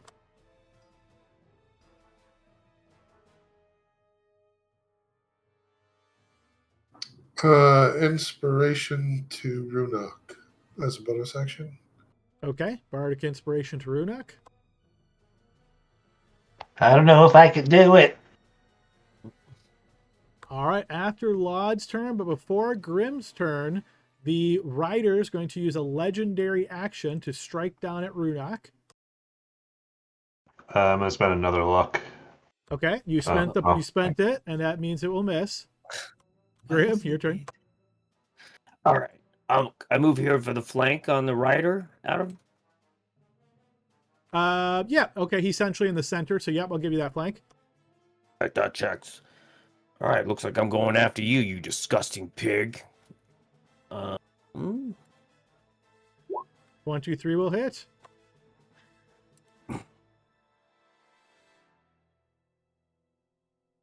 That will ruin the rider. Try to knock him prone as I sap him. You manage to knock him prone. He's still in the saddle, but he is prone. So at prone condition, fine. Then with advantage, eat this.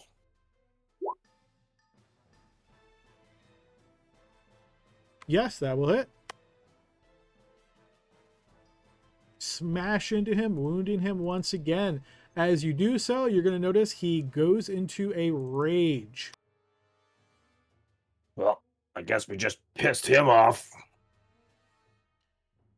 Hey, Barnaby. All right, Adam. Am I within reach of the dwarf in that spot there? Yes. Okay.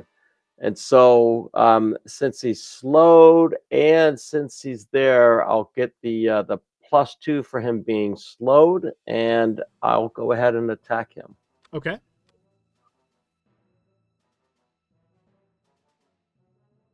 That will connect. All right, I'm going to go ahead and just do normal damage here. You notice your attack is not as effective as you'd expect. Ouch. Okay, so the radiant isn't, huh? So Your attack, yeah, you strike out and you're expecting a really surprising or significant damage, and kind of hurts him, but not as much as you'd hope. all right, one moment. I usually use the radiant, Adam. One moment, I got to look up a feature of mine because I could use different type of damage other than the weapon bonus one. Okay.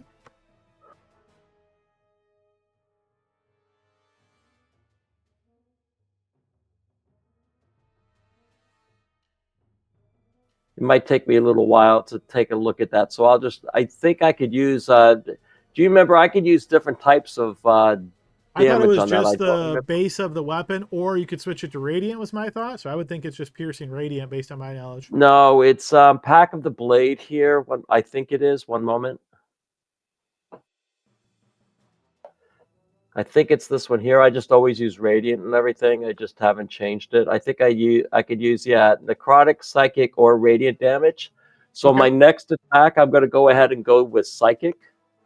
Okay. And now I got advantage of it because I did do damage on him. Yep, he's prone, so you were attacking advantage already. That will hit.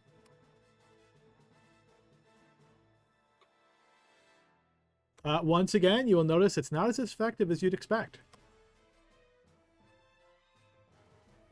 All right. Well, it still makes me feel good knowing that I did something. So, okay, I'll go ahead and so that's my action, bonus action. I'm not going to bother smiting him.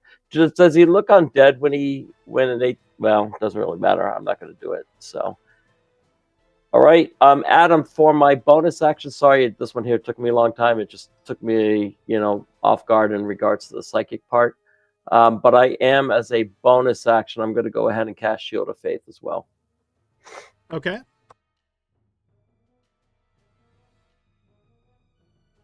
Okay, Glory. All right, I'm going to move up here and I'll attack the dwarf. Okay.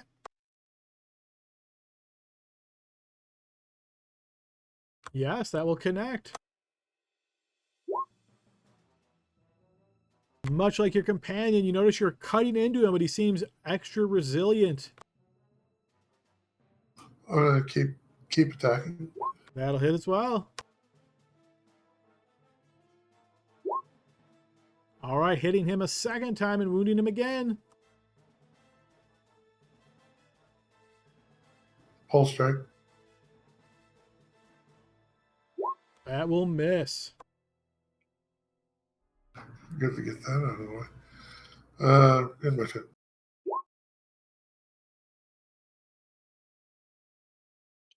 Okay, Runak.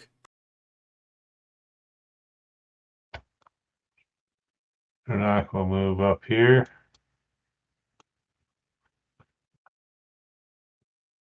And he will attack the dwarf. Is this with advantage because he's prone? Yes.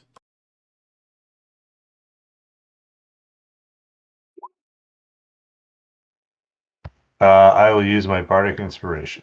Don't forget, you also get there's also a +2 because he is slowed. Ah. Okay. And you had the And I'm flank. flanking. That will Yeah. connect. Okay. You know what?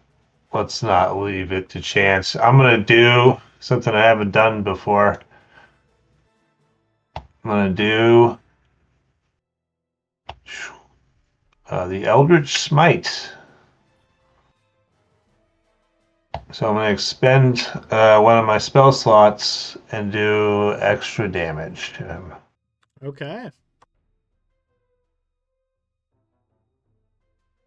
So first off, the regular damage with this.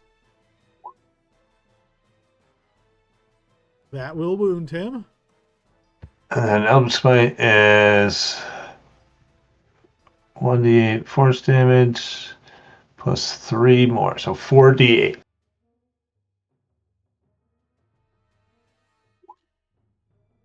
That's force damage. That will not be as effective as you expect, and that will wound him once again.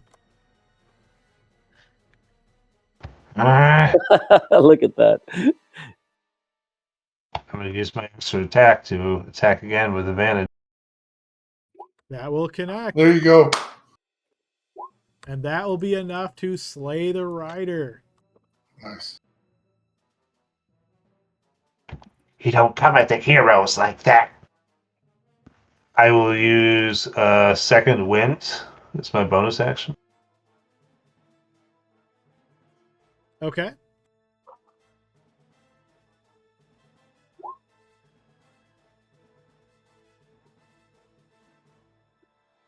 And that's the end of my turn. All right, you guys hear the sound of charging coming from that same tunnel.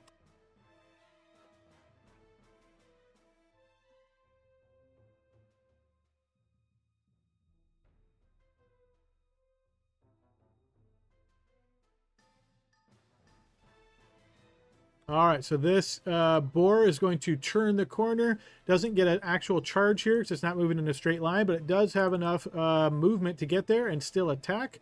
So it is going to go ahead and attack you, Grim. That is going to miss you. And after its turn, the rider has a readied action, so he is also going to swing down at you here, Grim.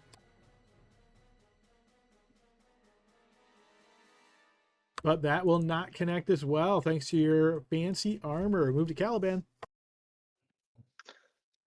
Caliban's going to change things up a bit here. He's going to move to here and point his sword out and cast Burning Hands to try to get the rider and the boar. Okay, yeah, that should do the trick. Let me go ahead and make some saves for those two.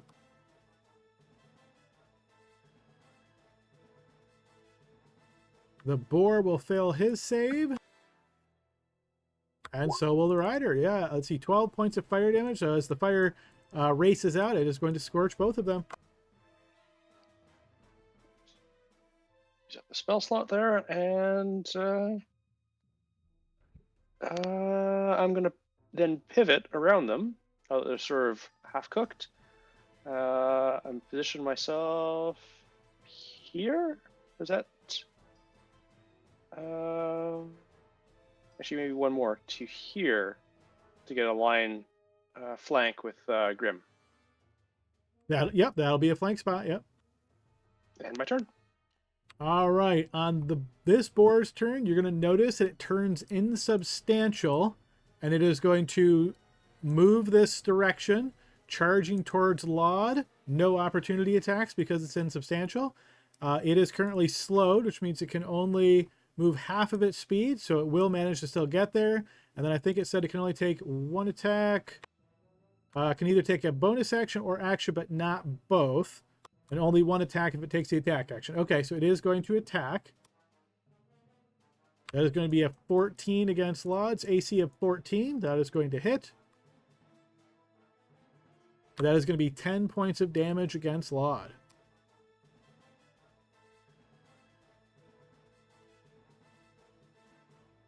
All right, Con save. Yep, con save on slow. Yep. Charging up that direction, Caliban, you're going to notice another one of these dwarves joins the fight. And then we move to Archgale's turn. All right. Oh, I don't know how I want to do this. I guess I will try to save Laud because I feel bad. So. Oh, he only lost temporary health. He's totally fine tanking this ghost boar. I've seen him tank worse, admittedly. Carl's not even here. He won't know until he watches the video. Okay. I'm gonna channel divinity turn undead. All right, channel divinity turn undead. Surprisingly, the ghost boar is not undead, so this will fail. Okay. Good guess. Careful with that.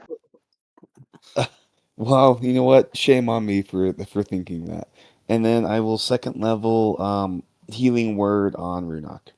And let me post that, but otherwise I'm happy standing where I am, so I will get that posted, so go ahead. All right, good Mod's deal. hurt. No, he said he's healing Runok. Oh. All right, another one of these dwarves running up the tunnel. We move to Laud's turn. Laud will mirror image himself.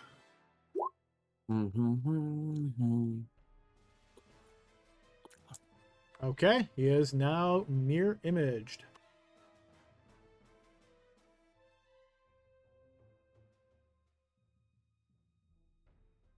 He'll end his turn. Okay, Grim. Oh my gosh, Callie, you're in trouble. All right.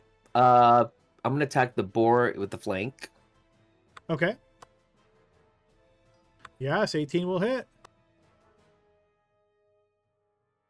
I'm just do regular damage on that. No, I should use it.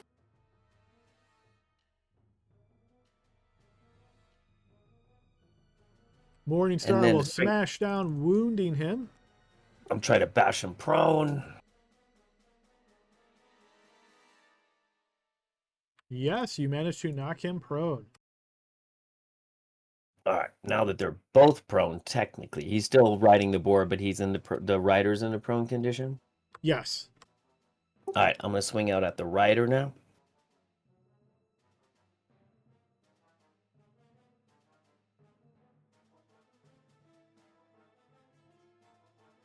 I'm sorry, was that your second attack already posted there?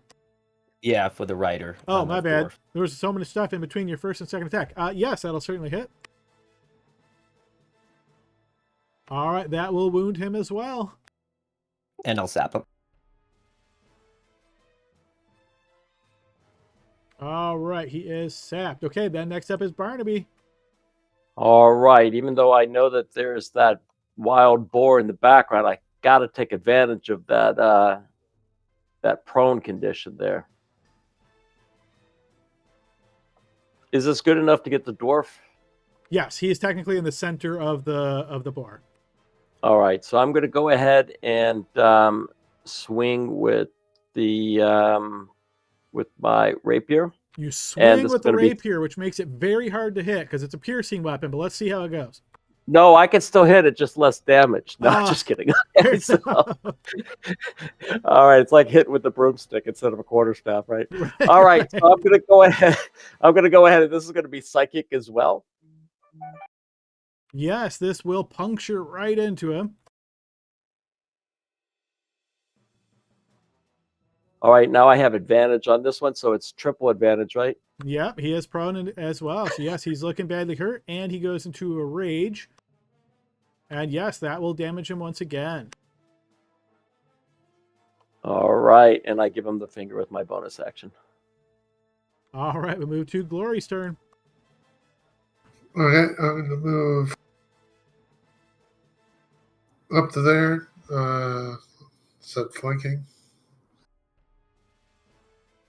Yes, that is flanking. All right, attack the boar.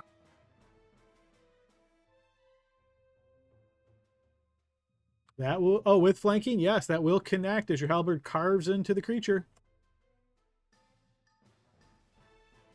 All right, as your blade cuts down into the ghost boar, it's going to use its reaction to swipe with its tusks and make a tusk attack against you, Glory. I don't think it can use reactions if it's slowed. Yeah. Oh, good call. That tusk does not happen. It misses. Second attack. 14. Yep, that will hit.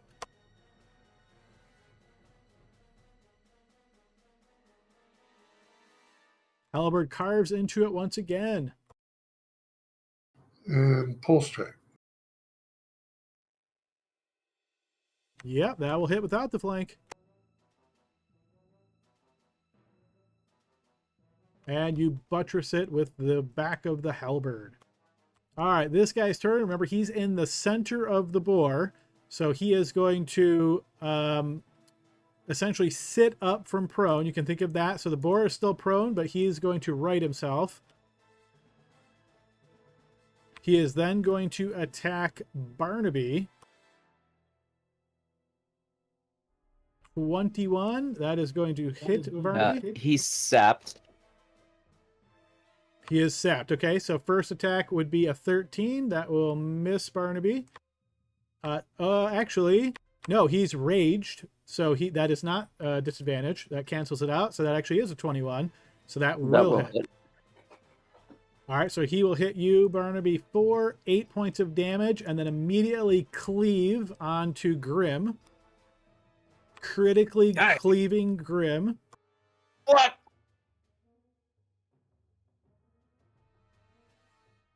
All right, Thanks for taking that, Grim. maximum plus normal plus a big bleed. So let's go ahead and post this. All right, so that is going to be 27 points of damage to Grim, plus a 1d12 bleed.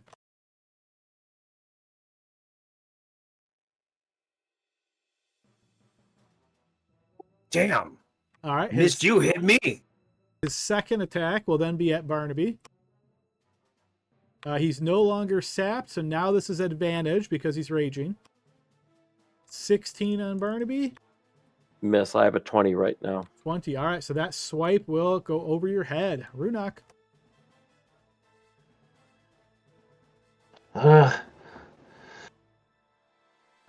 Runok will rush up and attack that dwarf. All right, he's stable on top of the boar. You swing over to the side and try to knock him down. And I don't have advantage in this, right? So I'm going to actually spend a lucky to give myself advantage. Okay, you have advantage now.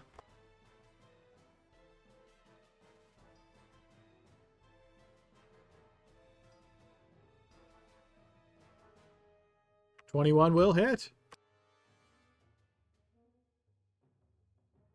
Your blade punctures right through his chest, and he is slain. Okay. Since I killed someone I can use a bonus action to make an attack. Okay. So I'm going to do that on the boar.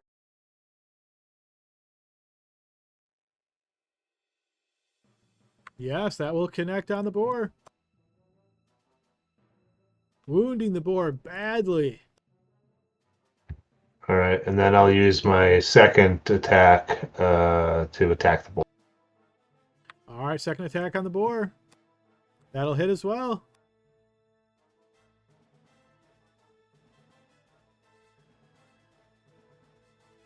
The boar is slain. And again, it takes a quick little bite out of the side. And that's the end of my turn. Okay, Caliban. Boy, that was a clean up job on your next part there. Caliban will just attack the one directly in front of him, the dwarf directly in front of him.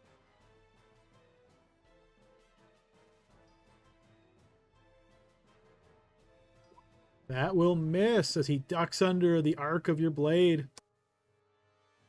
See how he does with a backswing. He will evade that one as well. Equally well. Son of a.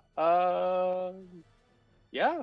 I'm actually going to hold the line here. So I am going to end my turn where I'm at. All right, the ghost boar is going to attack at Laud, hoping to get through that mirror image. But 12 won't be enough to hit. It will then become incorporeal and move. I'm going to move it in just a moment because you guys, you'll see it basically go this way, and then you'll lose sight of it as it goes through the wall.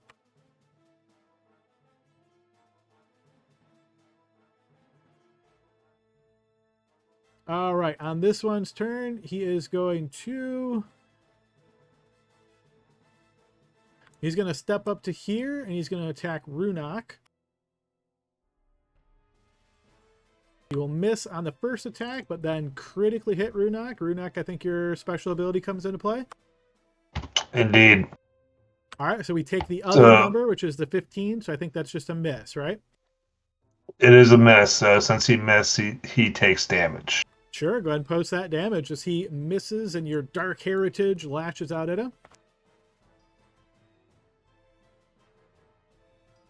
Twice my Constitution modifier. So 6 points of necrotic damage. All right, that will hit him, and he looks quite surprised. He's going to then move his way to here. Okay, Archgale. I move 5, 10, 15. And I'm going to action Staunch Wound on Grim. All right, Grim, you can remove both your bleed icons. And then I will bonus action the Healing Word on him. Okay. And so that was 15. I don't really mind being here, so I will end my turn. Healing coming out. All right, this guy's going to move forward, putting Caliban in the flank and slashing out twice. He will miss on his first attack, and you'll take 3 points of damage, Caliban. And then con save on your Blade Ward.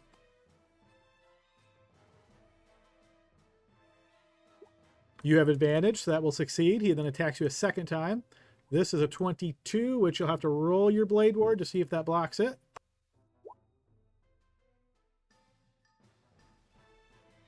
Set your AC to a 23. That means it will miss. You take 3 points of graze damage.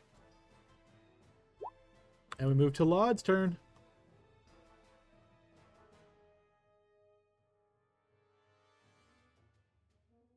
Well, Lod will move up to here.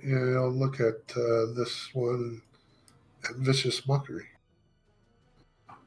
All right, Vicious Mockery. Here comes a save. Caliban, another con save on your Blade Ward. All right, Vicious Mockery on the Dwarf. Here comes the Wisdom save. 18. I think that's a success, so he is not affected.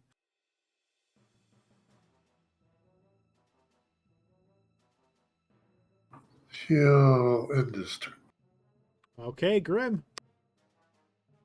Okay.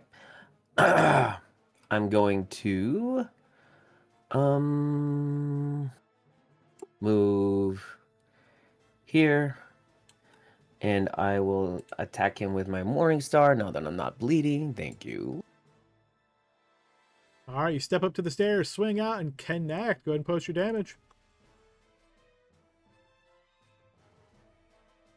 Bashing into his torso.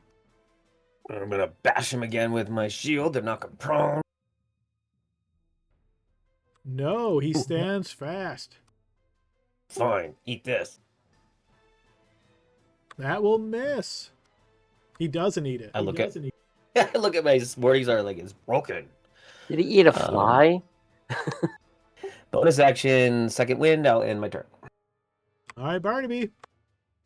All right, wanting to make room for our barbarian dude, I'm going to come over to this one, even though I do want to attack the same one, but, you know, got to give everybody a chance here.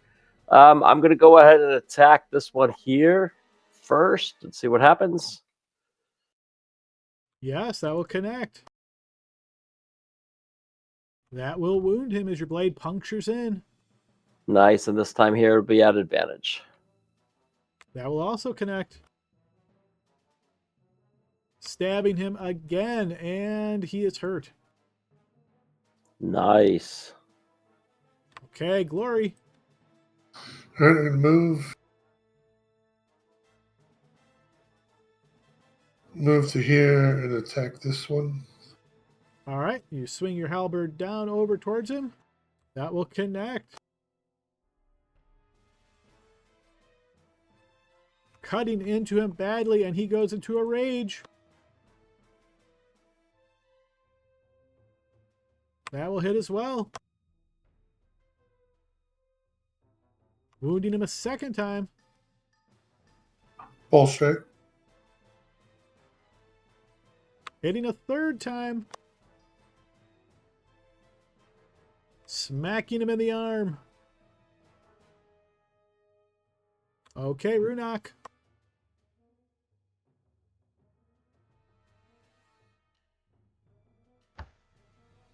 Okay, Runok swings at the very weak one.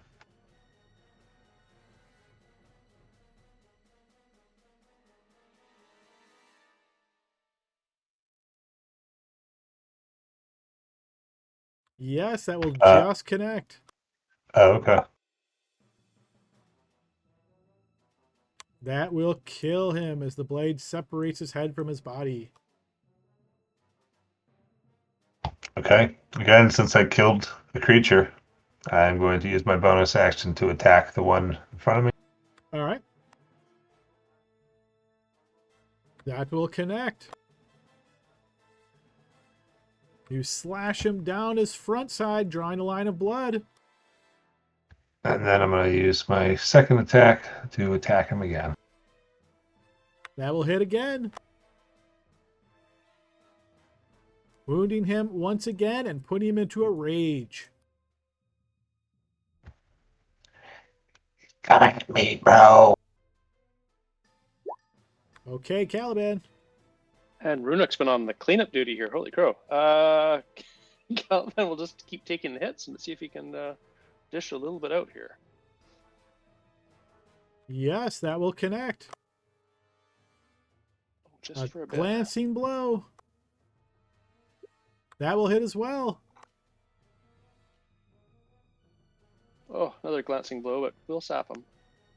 All right, he is sapped.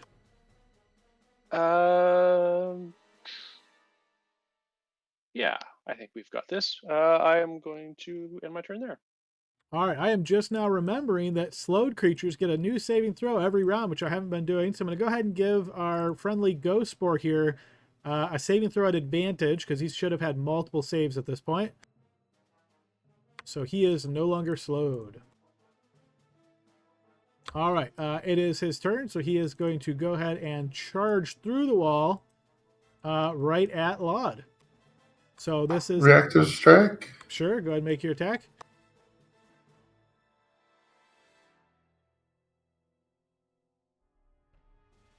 You'll notice as he's coming in, insubstantial, you swing, your blade goes right through him.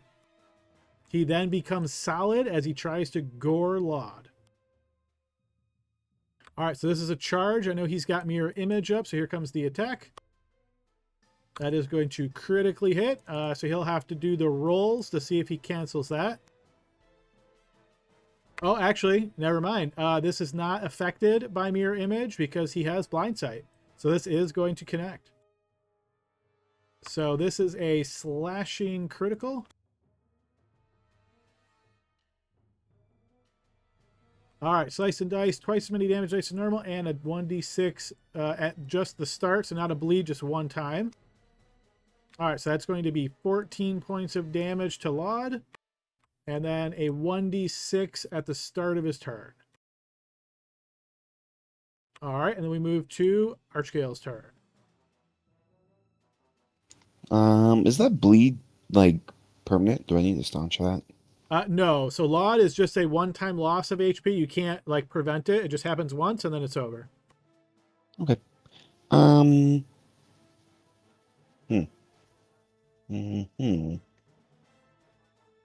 That's fine. Okay, I will cast Firebolt at the Ghost Boar. Okay. Yes, that will connect. All right, the firebolt strikes into him and wounds him. I'll move and end my turn. All right, this guy's turn. He is going to go ahead and slash out at Runok. First attack will be straight up because he's both sapped and raging. Does he take any bleed damage? Is that what the arrow down is for? Nope, that's for sap. Okay. So that is an 18 on Runok, which is going to hit.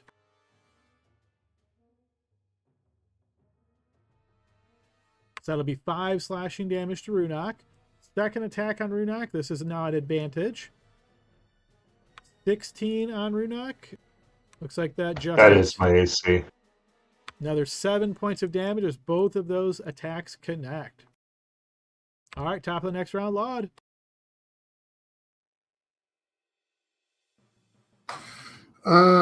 Bonus action, he'll healing word himself.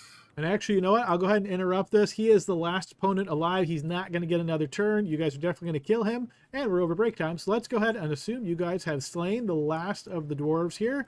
Like I say, he will definitely not last much longer. Once we come back from break, you guys will have an opportunity to check out these quarters and see what is going on in this vicinity. So 15-minute break, folks. We'll see you guys on the other side. Sounds good. All right, see you in a few. All right.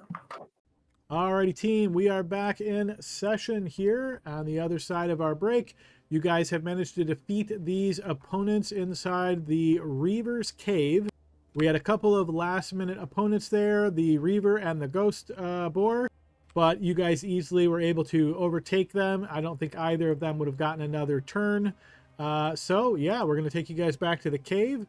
You guys have defeated those opponents. You are free to explore and search around as you like. Hey, who's the really investigative one? Should check these bodies out. I think that's me. No, it's not me. I lied. Not me. I am going to do a quick little ritual in the corner here. Don't pay any attention to me. That might be me. I think Laud is pretty smart. He looks smart. Kidding me? He looks rotund. Yeah. Maybe that's where he keeps all his brains. But I spot all the details. All right, if you're searching around this room, go ahead and throw an investigation. Now that you guys are not in the thick of battle, I'm also going to give you a quick room description here. A fire burns in a niche against the northeastern wall of this cave beneath a natural chimney. Bedrolls and furs sit in piles along the wall between the entrance and the fire. To the southeast are a pair of trestle tables, their tops covered with drinking horns and kegs, flanked by long spit log benches. A pair of long troughs, their edges stained red, sit against the southeast wall. Spots of crimson puddle beneath the troughs and fleck the wall behind. The wall west of the troughs holds the entrance to another tunnel.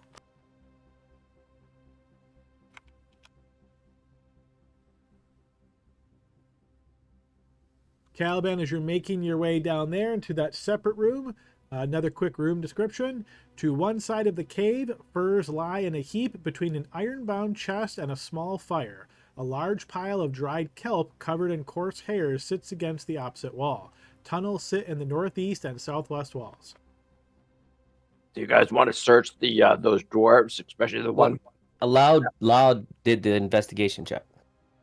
Laud is searching the room. Is that correct there, Glory? Yes. All right, so he has searched the room. He's got a 22 on his investigation check. So other than what is described in the room description, there doesn't seem to be too much else here. I will do a quick cover of the opponents as well that you defeated with that number, just because it was a good roll. You will find on one of the slain dwarves, there is a greasy gold ring and a belt pouch.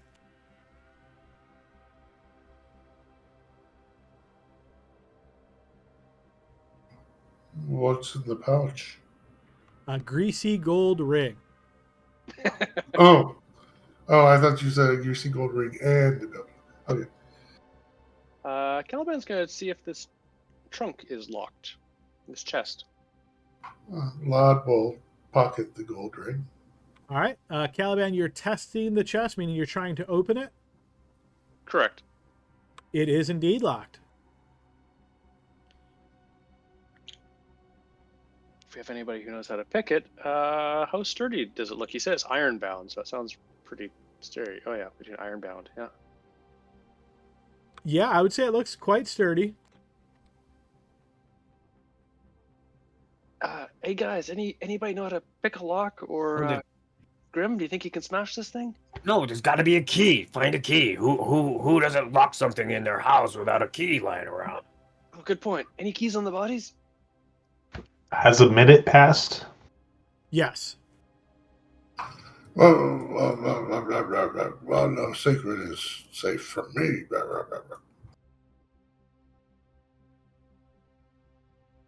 All right. If you guys take some additional time searching the bodies, expecting to find a key, sure enough, the heavily armored one that was riding the ghost boar does bear a key that was strapped across his wrist. Here you go, Cal. It's right over here. Grim? That was actually really, really smart. I have to give you credit for that. Really? Thank you. All right. Well, since I found it, I'll open it, but I scoot back in case it blows up or it's a mimic or something. I've heard about these fairy tales. Always check for mimics. All right. You use the key to open the chest, and you notice a vellum scroll is sitting on top, and you can see the glint of coin underneath. I'll grab the scroll, throw it behind my back. That's a piece of paper. Rudak catches it. I'll rummage around in the gold and look for something buried in there. All right, a quick tally of the coin as you're rummaging around. Okay, in addition to that, there was the scroll. There is also 12 pounds of silver trade bars, a bloodstone circlet, a mahogany harp with brass strings, and 2 potions of healing. I'll post that momentarily. Do you want me to put all of the treasure into the bag of holding? No, hold up. So Grim's plunging around. He pulls up the harp and says, "A kid's toy? Who wants this?" And I'll throw it over my shoulder. Rudak tries to catch it with his one free hand, with the other one holding the scroll. Looks like something that Lot could play.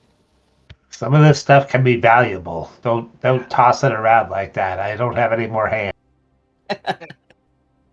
Be careful, Grim. Some of that might also be magical. It could be valuable.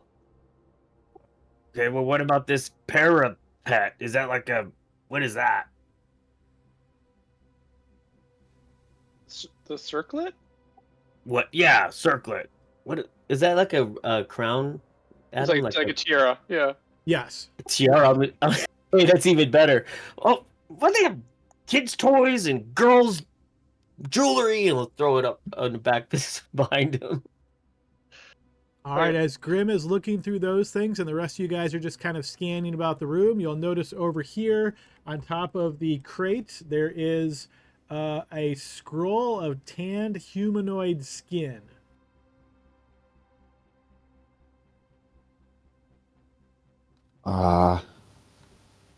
Is that one of the things that he finds? I take it.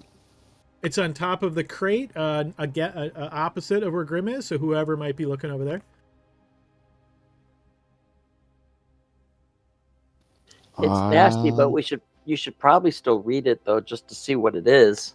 Yeah, I'll take a look at it. Could be a map or something, unfortunately. So you will notice that there are 3 wax seals that were keeping this closed. All 3 of them have been broken. The first seal is a skull pressed into red wax. The second is a mouth of fangs pressed into white wax. And the final is a bear's paw stamped into black wax. And the seals have already been broken? Yep, all 3 are broken. I will open it to inspect it further. And I'm assuming you're sharing this, what is written within, to everybody around you? Yep. All right, this is what you find.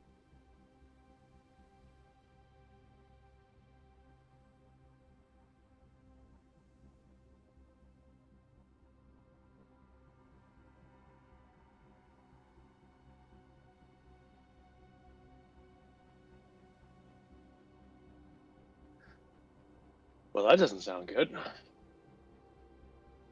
Although I think we found exactly what we need here. This is the first time we've even heard of the blood wedding since we've left Zobek. We heard about it there, right? Didn't the Oracle mentioned it? Yeah, this is the first time we've actually heard it on a piece of paper. Hey, Laud, can you open up the bag holding? I think Grim and I will load up some goodies here. Sure. Adam, have I ever heard of the Midnight Temple? I was about to ask the exact same thing. Give me a history check. Is that both of us or him? I'm going to allow this one to Runak since he asked first. Okay, fair enough. If you have Runak, it's probably one of those things that is very rarely spoken about. Maybe in very early associations before you joined the Ebon Order, before you left your previous associations. Maybe you heard some talk about that. As far as what knowledge you have about that location, I would say probably that it's an area sort of steeped in dark magic, and it's been known to be used to get closer to dark deities. Would I be able to do something religion on that? As a temple, maybe between the blood god of... I can check my notes for that, but anything that I found of Marina or something like that? I'll give you a religion check here. I will use my inspiration on that. Okay. All right, with a 17, you are able to recognize the 3 seals that were sealing this document. The first represents Marina, the second Vardasane, and the third Chernobog. Those are 3 obviously different deities. Marina is the blood goddess. Vardasane is the hunger god. Chernobog, I believe, is new to you. Have you heard of Chernobog before? I have not. And can you write that out so I can actually have the correct spellings in my notes? I certainly will, yes. Based on your 17, let me just give you a brief association of Chernobog. So, typical worshippers of Chernobog are murderers, hags, and dragons. And as far as some details, titles, Chernobog is known as the Black God, Lord of the Night, Master of Men, Architect of Disaster, God of Fears and Fires, Patron of Betrayers and Murderers. He's associated with darkness and death. His favorite weapon is the Warhammer. You can think of him as being the embodiment of all mortal fears. His shape is variable and horrifying. Can I get that? Can you? What do you mean? Written out. I tried to type that as fast as I could. Oh, yeah, absolutely, yep. I thought he wanted the curse of that. Oh, no. Yeah, I I was found a just new. thinking- Hey, it sounds just like right up my alley. Bad deity.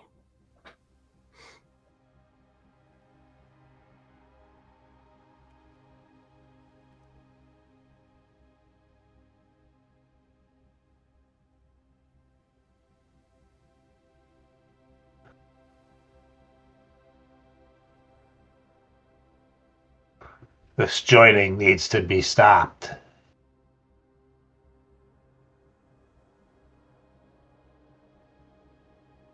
Thank you very much. You got it.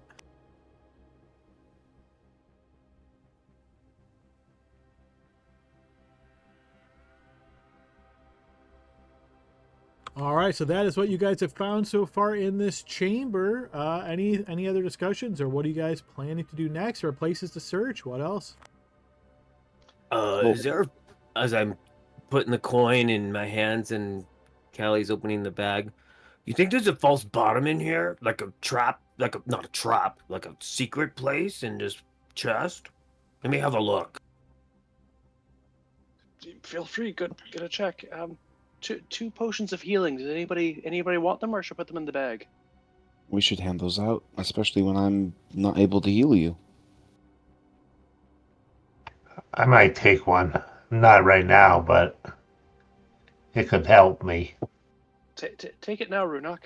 Put it on your sheet. Is there a smart person that wants to look at this scroll here?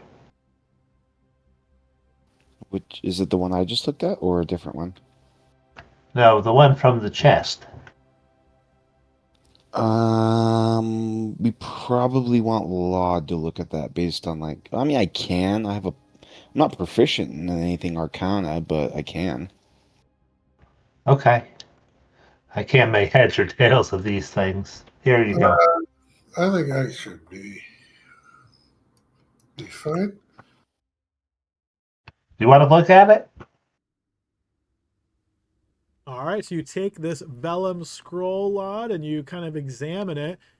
Nothing about it, strikes you as being particularly arcane. However, as you're kind of reading through it, you notice that this appears to be the written saga of the northern hero Hjalmar and his battle with the great ice serpent of Grokheim.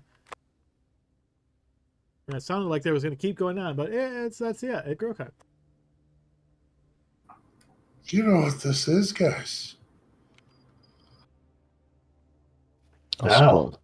This is the story of Hjalmar and his battle against the ice serpent Grokheim. Yeah, that sounds exciting. Excellent. Yeah, what's in these crates? I'm gonna open up one of the crates. Everyone else is finding things. All right, Barnaby, you open one of the crates, which takes a little bit of effort to do so. You can see that one of them contains a lot of salt, and as you kind of start moving your hand through the salt to see what might be in the salt, you pull out a humanoid hand. All right, never mind. I'll put that back in there. And is it missing a ring finger? It is not. I will pat Runok on the back, and I'll say that crate looks perfect for you. Hmm. You should open the other one. Might be the rest of it. Maybe dump the salt out. Maybe there's something else in there. Good idea. The salt's just a preservative to keep the meat fresh. Sure, but there could be other bits in there. It's gross, I know, but maybe something valuable. I'll walk over, lift it, and empty it at him. Okay, yeah, you do so. It's quite heavy with all the salt that's in there, but you do notice a collection of various body parts. It looks like preserved flesh. any like rings on the fingers, or like I'm sure they wouldn't leave anything like that on these things. Investigation check there, Grim. Not that you find. No, it looks like just preserved meat. Is that too old for your Runok? I don't know. Is that past the expiration date? I'm not sure how Is fresh it it would. raw? That's the expression, dude. It's preserved, but it hasn't been cooked. I'll try. But there might be more in this crate. I'm gonna open this one up, Al. This smaller crate is currently empty. You get the impression that this was like the second box to be filled, but hadn't been filled yet. Rock takes some of the body parts to eat. Are you eating them now, or are you just packaging them with you? He'll try to eat the hand. You know, it's got quite Yeah. a distinctive flavor to it, Runak. You're not sure what these dwarven cannibals are doing to their flesh, but they got something going on here. Does it feel like it satiates my need for raw meat? Yes, it does. Oh, this stuff is great. These dwarves really know what they're doing. Hey, speaking of speaking of people dying, I think this way's got to go to the beach because that's where those guys came from, right? Right through here. Surely we must need something more in here than just the invitation, because we don't really know where we're going. We know when it's going to happen, but not where, do we? Well, I don't know if it necessarily matters. We found I mean, we didn't even know what we were coming here for, but the invitation Midnight itself. Temple. If I am I'm a religious man to believe in things, I think this is a wedding of blood between the three gods. Oh. Hey, guys, this was like a secret door that they opened. This is the beach where they were eating those other people. It's good to know it's the same ones anyway. Don't have to fight more. Let's go check out their camp. I think we may have cleared out this place. Might be able to head back to the ship all in one night. I'm not sure if it's joining of the gods or just at least the factions that follow them, right? It's the same idea. I mean, they're all evil in some way and want the same purpose, right, Caliban? I suppose, yeah. Just whether or not we're fighting gods or whether we're fighting groups of people, it's not good either way. Well, we probably want to prevent them from this quote-unquote wedding. Yeah, you don't want them joining up together, believe me. Are these guys dead, Archie? Make sure. But there's no one here. No, there's people in the cages. Remember, they're cooking them.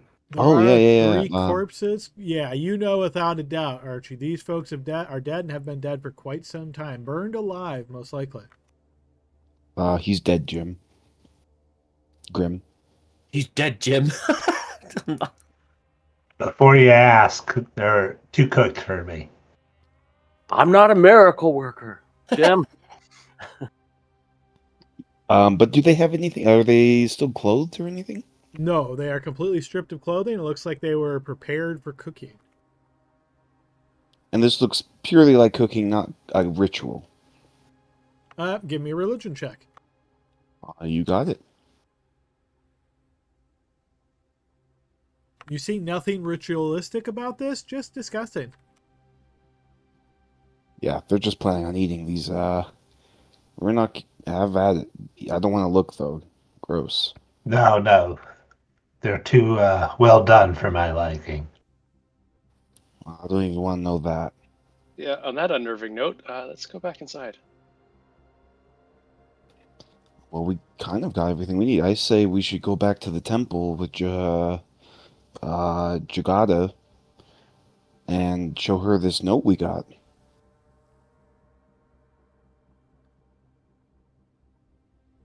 Very true. Maybe she knows where the ceremony would take place. Or what it actually does. Unfortunately, I think we're going to have to go wherever that other passenger was headed next, right? Just said, oh yeah, for them getting dropped off. Not if we pay them in gold. Sailors are such simple creatures. Before we leave, Caliban would like to kick around this nest here, just to see if there's anything in there. I don't imagine boars are hoarding anything valuable, but The bed of furs there? Yeah, as you kick it around, you hear a bunch of clanking inside. hey, guys, I think we missed something here. And I start pulling the furs off and unstacking them. The furs are very high quality. You think that they would be worth quite a pretty penny. Inside of them, you find humanoid bones, a knife, and other carving tools litter the floor there after you're pulling them out. Some of the bones have been decorated with scrimshaw, providing eerily beautiful decoration. One shin bone has been worked into a scroll case with elaborate scrollwork carved into its exterior. It's pretty macabre, but somebody might be interested in it. Wrapped in one of the bear skins and shoved there is a long sword and a shield, both which bear distinctive runic patterns on the shield's border and the sword's scabbard that mark them as a matching set. Adam, I'm going to go ahead and I'm not going to do the ritual. I'm just going to cast Detect Magic. Both the sword and shield are magical. I start running in. Sword and shield? Hey, wait, Grim, where are you going? I need that more than you do. You already have a nice shield. Do you guys want to? I know you put some stuff in your little pouch and everything. You want me to take a look at that too, since I have my magic eyes on? Oh yeah. Caliban will pull out the circlet and the harp, both. Neither detect as magical. Oh well. Oh, wait a second. This harp, it seems to be special. Oh? In what way? It's beautiful. I got you guys. That was funny. Ah, that must be Good one. gnome humor. I was just trying to have fun on a Sunday. I don't know. Caliban, goes, here, carry these, and hands Barnaby a big stack of the furs. They're probably quite large and heavy.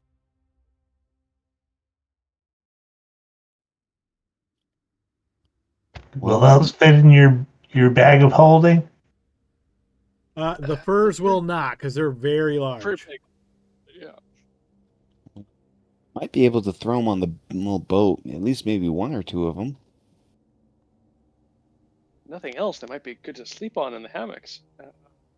Adam, Sword can and we shield, though. identify I'll take what type of furs those are? Some of them are bear furs. Others would probably be more like wolf furs. Okay. Is that shield? Well, what kind of magic is that shield? Do you know, Barnaby? Adam, anything in particular I can tell from the sword and shield? Post detect magic for me again. Does it tell you get reveals the school? I know it used to. Let me take a look if it still does. Yeah, I always forget what the latest version of it is. And who I know you're looking at the shield, but who's currently holding the shield? Is that you, Caliban? I think Caliban picked it up. Yeah. All right, so I'm going to assume since you've picked it up and you're kind of looking at it, you're kind of, turning it around, looking at it and so forth, you're going to notice that there is some hurriedly scratched writing on the inside of the shield. Can I decipher the writing? You can, yes. So you hold it close to your face to begin to read it. And, all right, so Detect Magic says that it would reveal if it was created by a spell you learn the spell school of magic. So I'm going to say no on these items. Okay, so you put your shield close up to your face, and again, this is some kind of sharp tool, not anything precise or intentional or designed for this purpose, but it was scratched in very quickly, and it says, "If you find this, I beseech you to return my shield and blade to my shield sisters in Haldremos. Tell them Rangrid Iron Eyes died well." Sounds like another part of the Shield Maidens. Can I religion to see if that is another sect of the Sister of Sith? Sure. Go ahead and give me a religion check. That sounds like a fun side quest. You're not sure. Yeah. You don't think so, Archgale, but you do recall that Jagoda mentioned the Haldromos to you before and said that if you needed assistance to present yourself to them and be respectful, and they should help you. Maybe we should bring this back to Jagoda as well, and we shouldn't use it. No. Don't they live here? They live nearby. Well, we've got 2 days, so I suppose we could make the journey if we needed to. We could probably use them in the meantime. Obviously, Ragnar doesn't, Iron Eyes is not going to use them anymore, so I don't see any harm in using them. All he wanted was to make sure that the sisters knew that she died well, or he died well. Yeah, you're right. I would suggest you use it, and then return it. That would be the best thing to do. Well, our next course of action for the quickest course is to get on the boat and head directly back to Jost. But if we really want to do this side quest, and I am all for, doing last rites, but in any case, it takes time.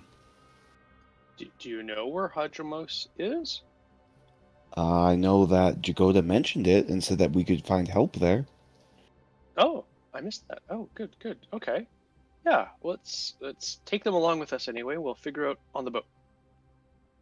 And, well, that's what I assume, is Jagoda can return them if it's something, that is really necessary. Well, Dakota is 8 days away. This place is only 2 days away. We only have 2 days before the ship leaves. Until we tell him, hey, wait another day, dude. Or we can go and tell him that we need to go there. I mean, maybe there's a better landing spot. We don't even know where it is yet. We're assuming that maybe it's near this cave. Yeah, okay, get on the boat. We'll ask the captain how far it's going to take to get to this place. And we'll decide that. Well, I don't mean to pressure anyone, but if there is some kind of bloodletting going on between these 3 gods, we don't know when it's going to happen. It could happen tomorrow. We need to be quick. Didn't it say the new moon? Yeah, the new moon is what it said. What's the phase of the yeah. moon we now? want? Anybody remember? Well, Glory was looking at the stars yesterday at the ship. We also don't know if the scroll's like 100 years old, right? So maybe the new moon was like a long time ago. I don't know. Were you doubting Rava? Rava told us that this bloodletting was going to happen. When do we think the next new moon is? Well, I could definitely tell you. The captain would know all that shit because he's a sailor. Let's go to the boat. All right. I agree. Hey, Grim, you gonna check that kelp over there? The what? The kelp, the big pile of kelp, the seaweed next to you there. Okay. I'll kick it around, Adam. It kicks and is kind of leafy sounding and scratchy as it is dried kelp. No Would I problem. have any idea when the next new moon is? Give me a survival check here, Glory.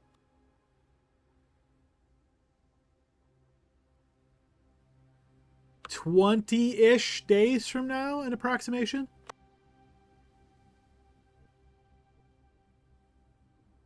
We have no more than 20 days. It's 5 days just to get back to Jost. We should not dilly-dally. I agree. I don't think we can make any decisions till we know where things are. Well, we have everything we need, just like the prophecy. I have the robes of Adeline. We know that will end the wedding. Iron Eyes will be as dead now as you are then. Agreed. I will happily return the robes after we complete this mission. Or not the robes, the sword and shield. If needed, right? If I was to go, I would be happy to know that my weapons were used to stop a great evil. What Do we kind of wanna- sword is it? Is it a Plus one longsword now? longsword. I don't know if it's a +1, but it's a longsword. I can't use that, but I will happily take the shield. But maybe you would do better with both, Caliban. I think they're a set. Yeah, they go together. So he takes the set, and I take the +1 longsword with my shield, unless no, because Glory wants the reach thing.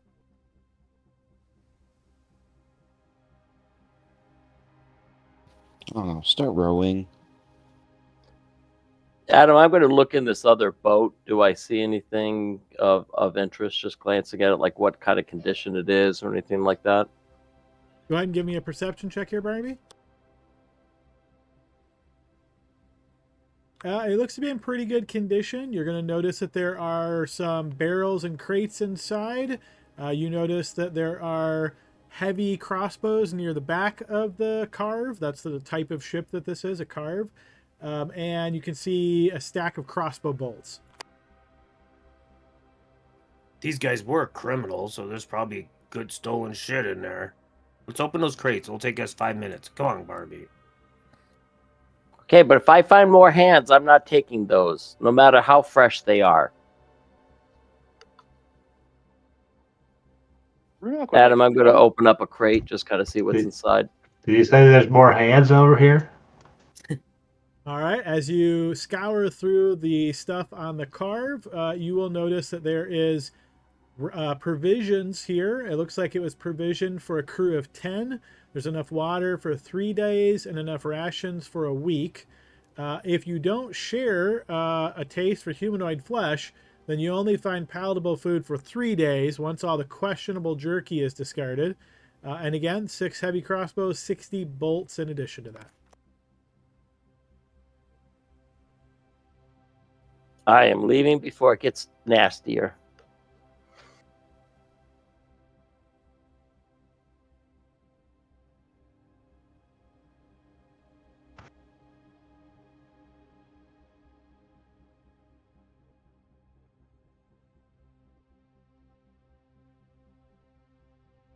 All right, so you guys are all boarding your rowboat and rowing yourself back out to where the Osprey is? Yes. Yes. All right, I'm going to take you guys back to the world map.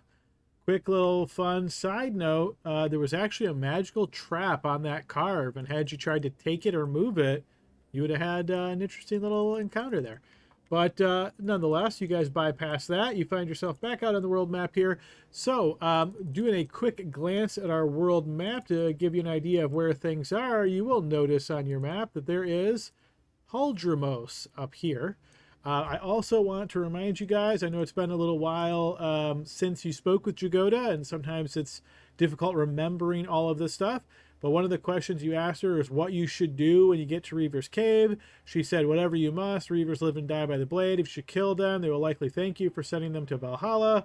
Reaver's Cave holds an answer to the rising darkness. You must do your best to find it. I'm not sure if you guys ever asked this question of her, but had you asked her and said, well, what do we do then? She would have said, it's my hope that whatever secret lies in the Reaver's Cave will enlighten you as to what is stirring in the north and how to stop it. You could have also asked her about the Huldromos, and she would have gave you some info there. Again, I'm not sure if you guys did or not. I might have just rattled all this off in quick succession to get you guys some details. But essentially, Jagoda is telling you the Huldromos can help you, and it would be a waste of time for you guys to go all the way back to Joe's just for her to tell you the same thing. Okay, then Huldromos it is. All right, you are able to get back to the Osprey without any issue. Captain Sigurd is out there.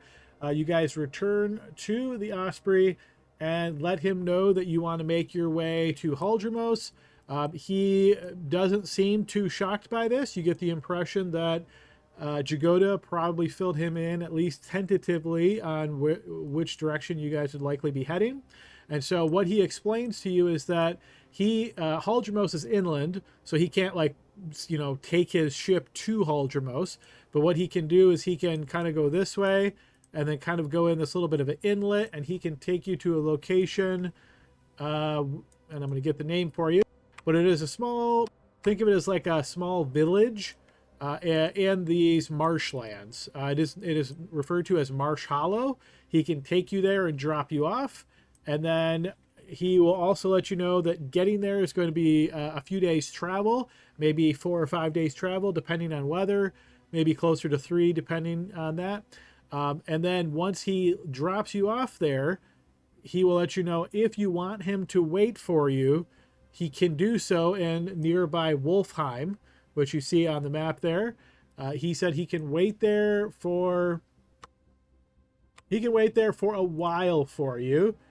So for example, he says that he could probably wait there for at least a few weeks, perhaps longer, if you're going to want him to take you back to Jost once you're done doing whatever you need to do in Haldremos. However, he says that if for some reason he's not there, like if you take too long, or if some kind of danger occurs or some urgency and he has to leave, he will put in some word with some local captains there to let give your descriptions and say that if you should come asking for help, he will hopefully be able to persuade one of those captains to aid you in getting back. And also, Captain, can you confirm when the next full moon is, or the new moon? The new moon. That's it. The new moon. Yes, it could. So it's be 23 days from now. All right, good.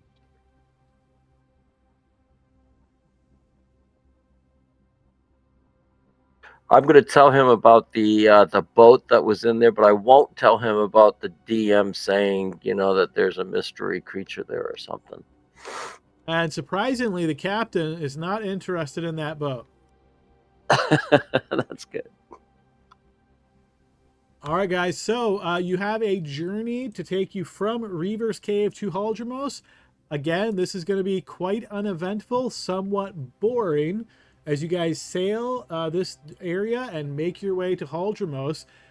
Based on the weather here, it actually ends up taking you 6 days. So during these 6 days, you guys are kind of languishing on the Osprey, maybe doing some fishing, maybe reading some books that you have, doing kind of downtime-ish type stuff.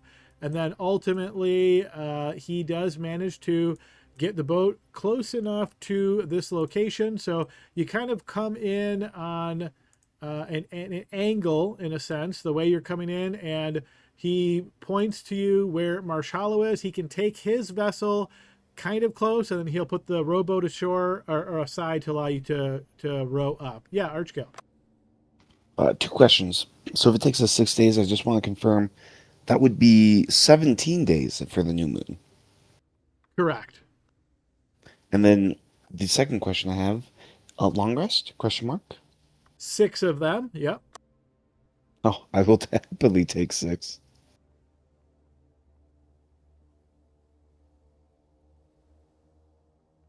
And do we have somebody in the party that has identify? Can we identify the sword and shield?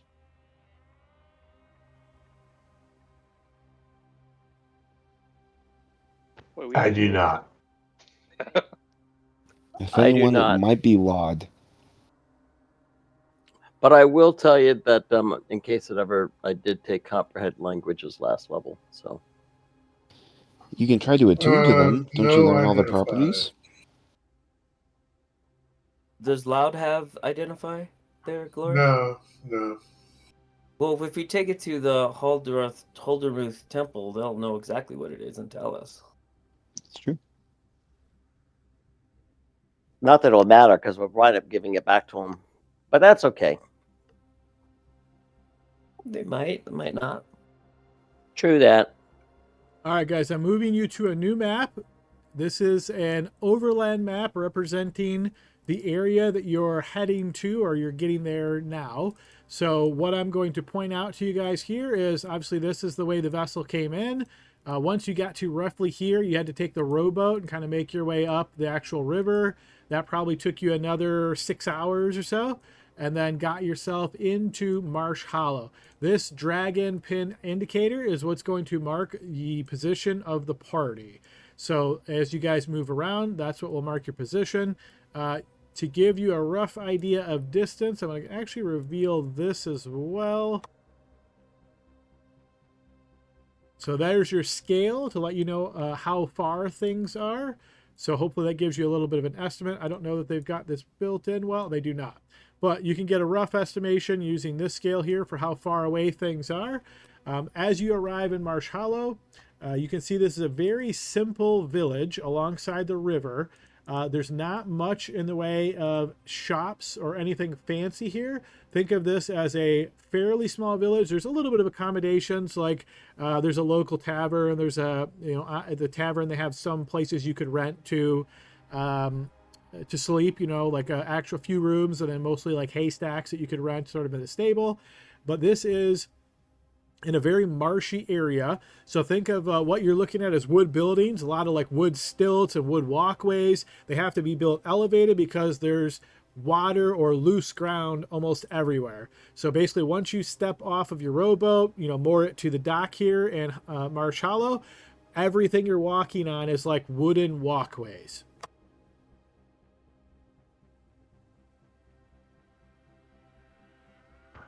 This town has a little bit of a desperate feel to it. We should still ask to see what the quickest path to the city is.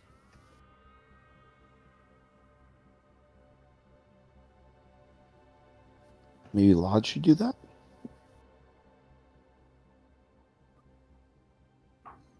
Yeah, Yeah. We can go to maybe a tavern or something. Maybe Lod can make some friends. Sure, and you're trying to just obtain information on where Haldremos is? Yeah, and what the best way to get there is. Okay, sure. Go ahead and throw me a persuasion check from Laud.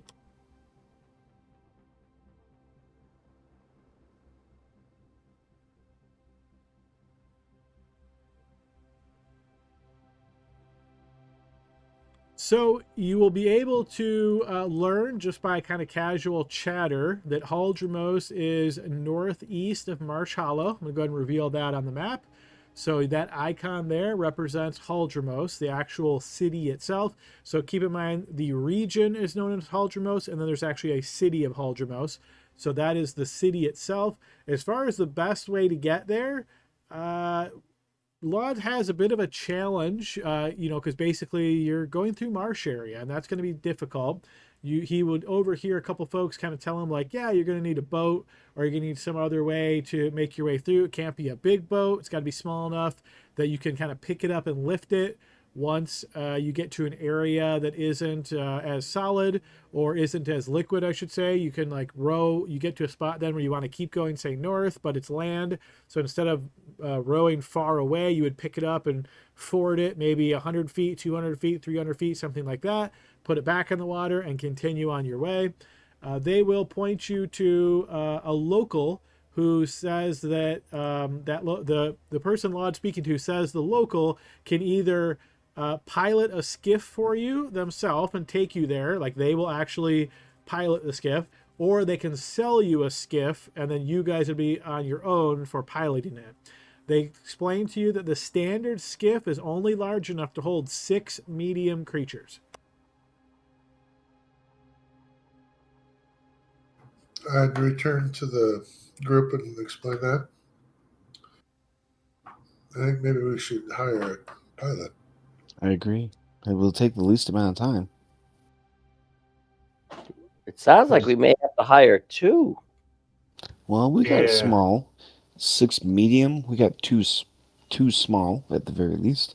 Yeah, but you've also, if it's 6 total, I don't know if it's 6 passengers or whatever, but I mean, if they're saying 6 people, that would be also the person who's on, who's providing the service, maybe. I don't know. We'll have to see. Agreed. We can just go look. Worst comes to worst, we have our rowboat. We can just try to row that thing up the river.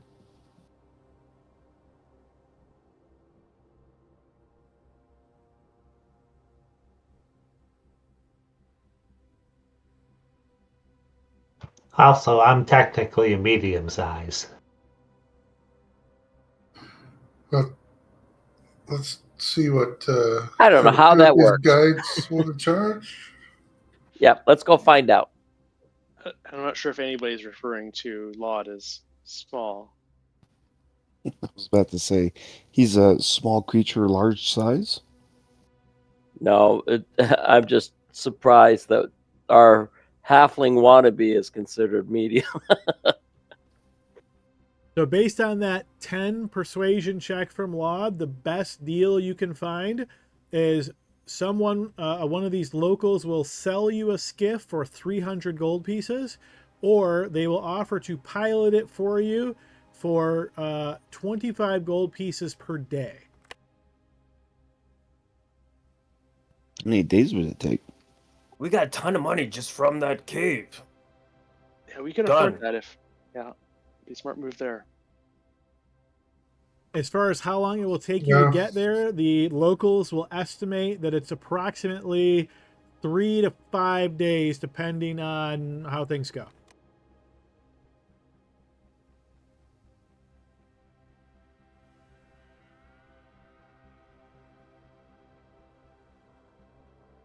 Let's just pay the expert. I agree. Yeah. Agreed. All right, so you find this local fisherman. You guys strike up this deal. You agree to pay 25 gold pieces for him to pilot it per day. He seems happy with that, and he asks you how soon you want to leave. Now. He seems ready to go now, if you are ready.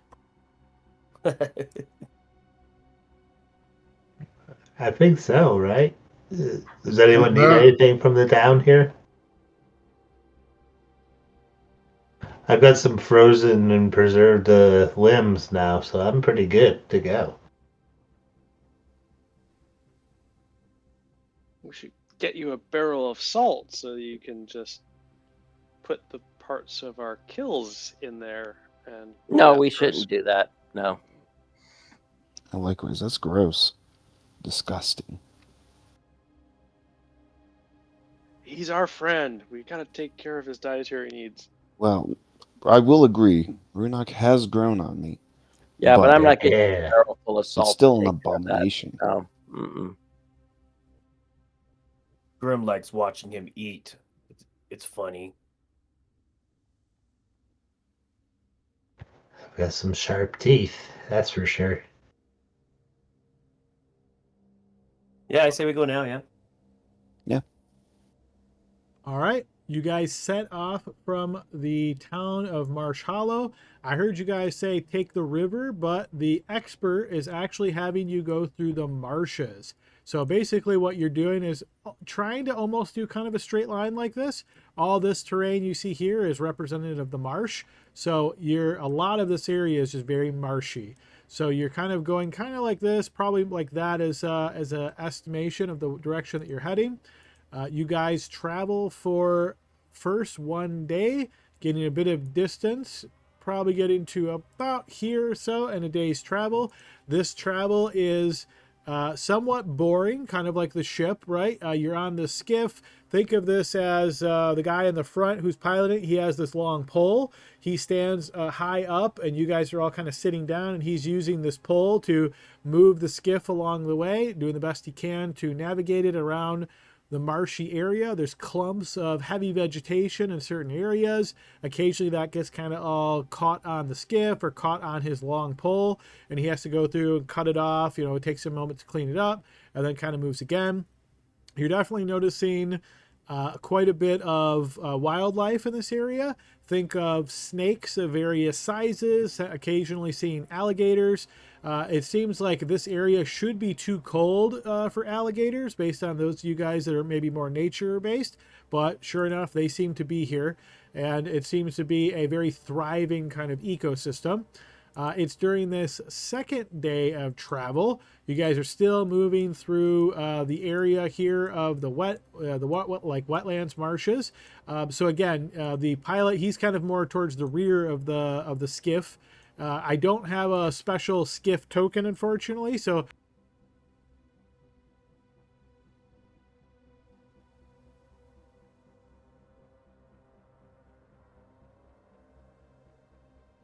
I would, during the time, ask him about how deep's the water, and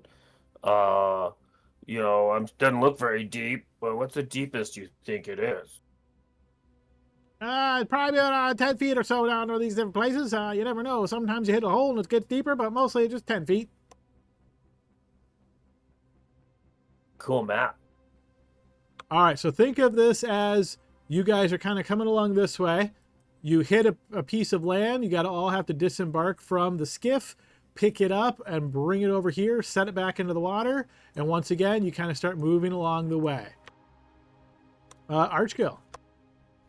I cannot see. Should I cast light, or is it actually like nighttime? It is not supposed to be one mode. That's just a default. Sorry, I have humanitis. No worries. All right, so what you're noticing here in this area, again, it is daytime. So things are, again, a lot of wildlife in this area. You're seeing a lot of trees and this sort of kind of grouped up here. So as you guys are moving along the vessel, you notice that you're getting into an area where there's a lot of overgrowth. You're noticing these very large trees on the side. They hang over and they eclipse kind of this area. So they're very tall trees, though. So you can think of, looking up. There's a lot of branches and vines and all this stuff kind of hanging off of them. So this creates these massive like canopies in these areas. So you guys are making your way like in this direction, going through the water. You'll notice the fisherman at the back who is piloting the skiff. He's kind of just pushing you guys along. And you're kind of going like this. And it's right about this time as you're pushing through that you guys are going to suddenly spot two large creatures hanging out in the canopy of these trees. I'm going to go ahead and reveal these guys real quick.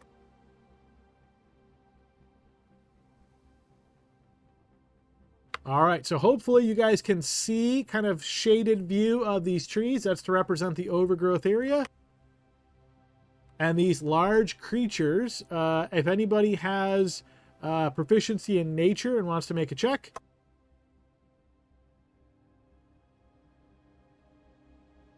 I am. I'll take a check on that. Sure, go ahead and make a nature check. They look huge. I'm not from this type of nature. It's different nature that I'm used to. That totally makes sense. Yeah, that's probably why you don't recognize these guys.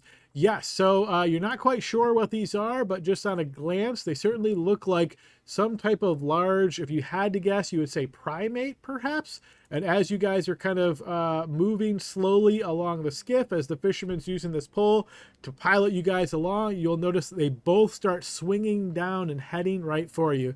And guys, we're at the end of our session time, so that is where we will pause. We know right where we're going to pick up next week. Hope everybody enjoyed this session. It was quite interesting there as you guys moved through the Reaver's Cave and explored the area and found some riches. We will see what next session holds for us as you guys make your way to Haldromos. Sounds I love good. starting next session with combat. That's the way I start. That's the way to do it. Yeah, have a good night, everybody. Good night, See you, everybody. Enjoy. Bye, y'all. Thank you, Adam. Good game, guys.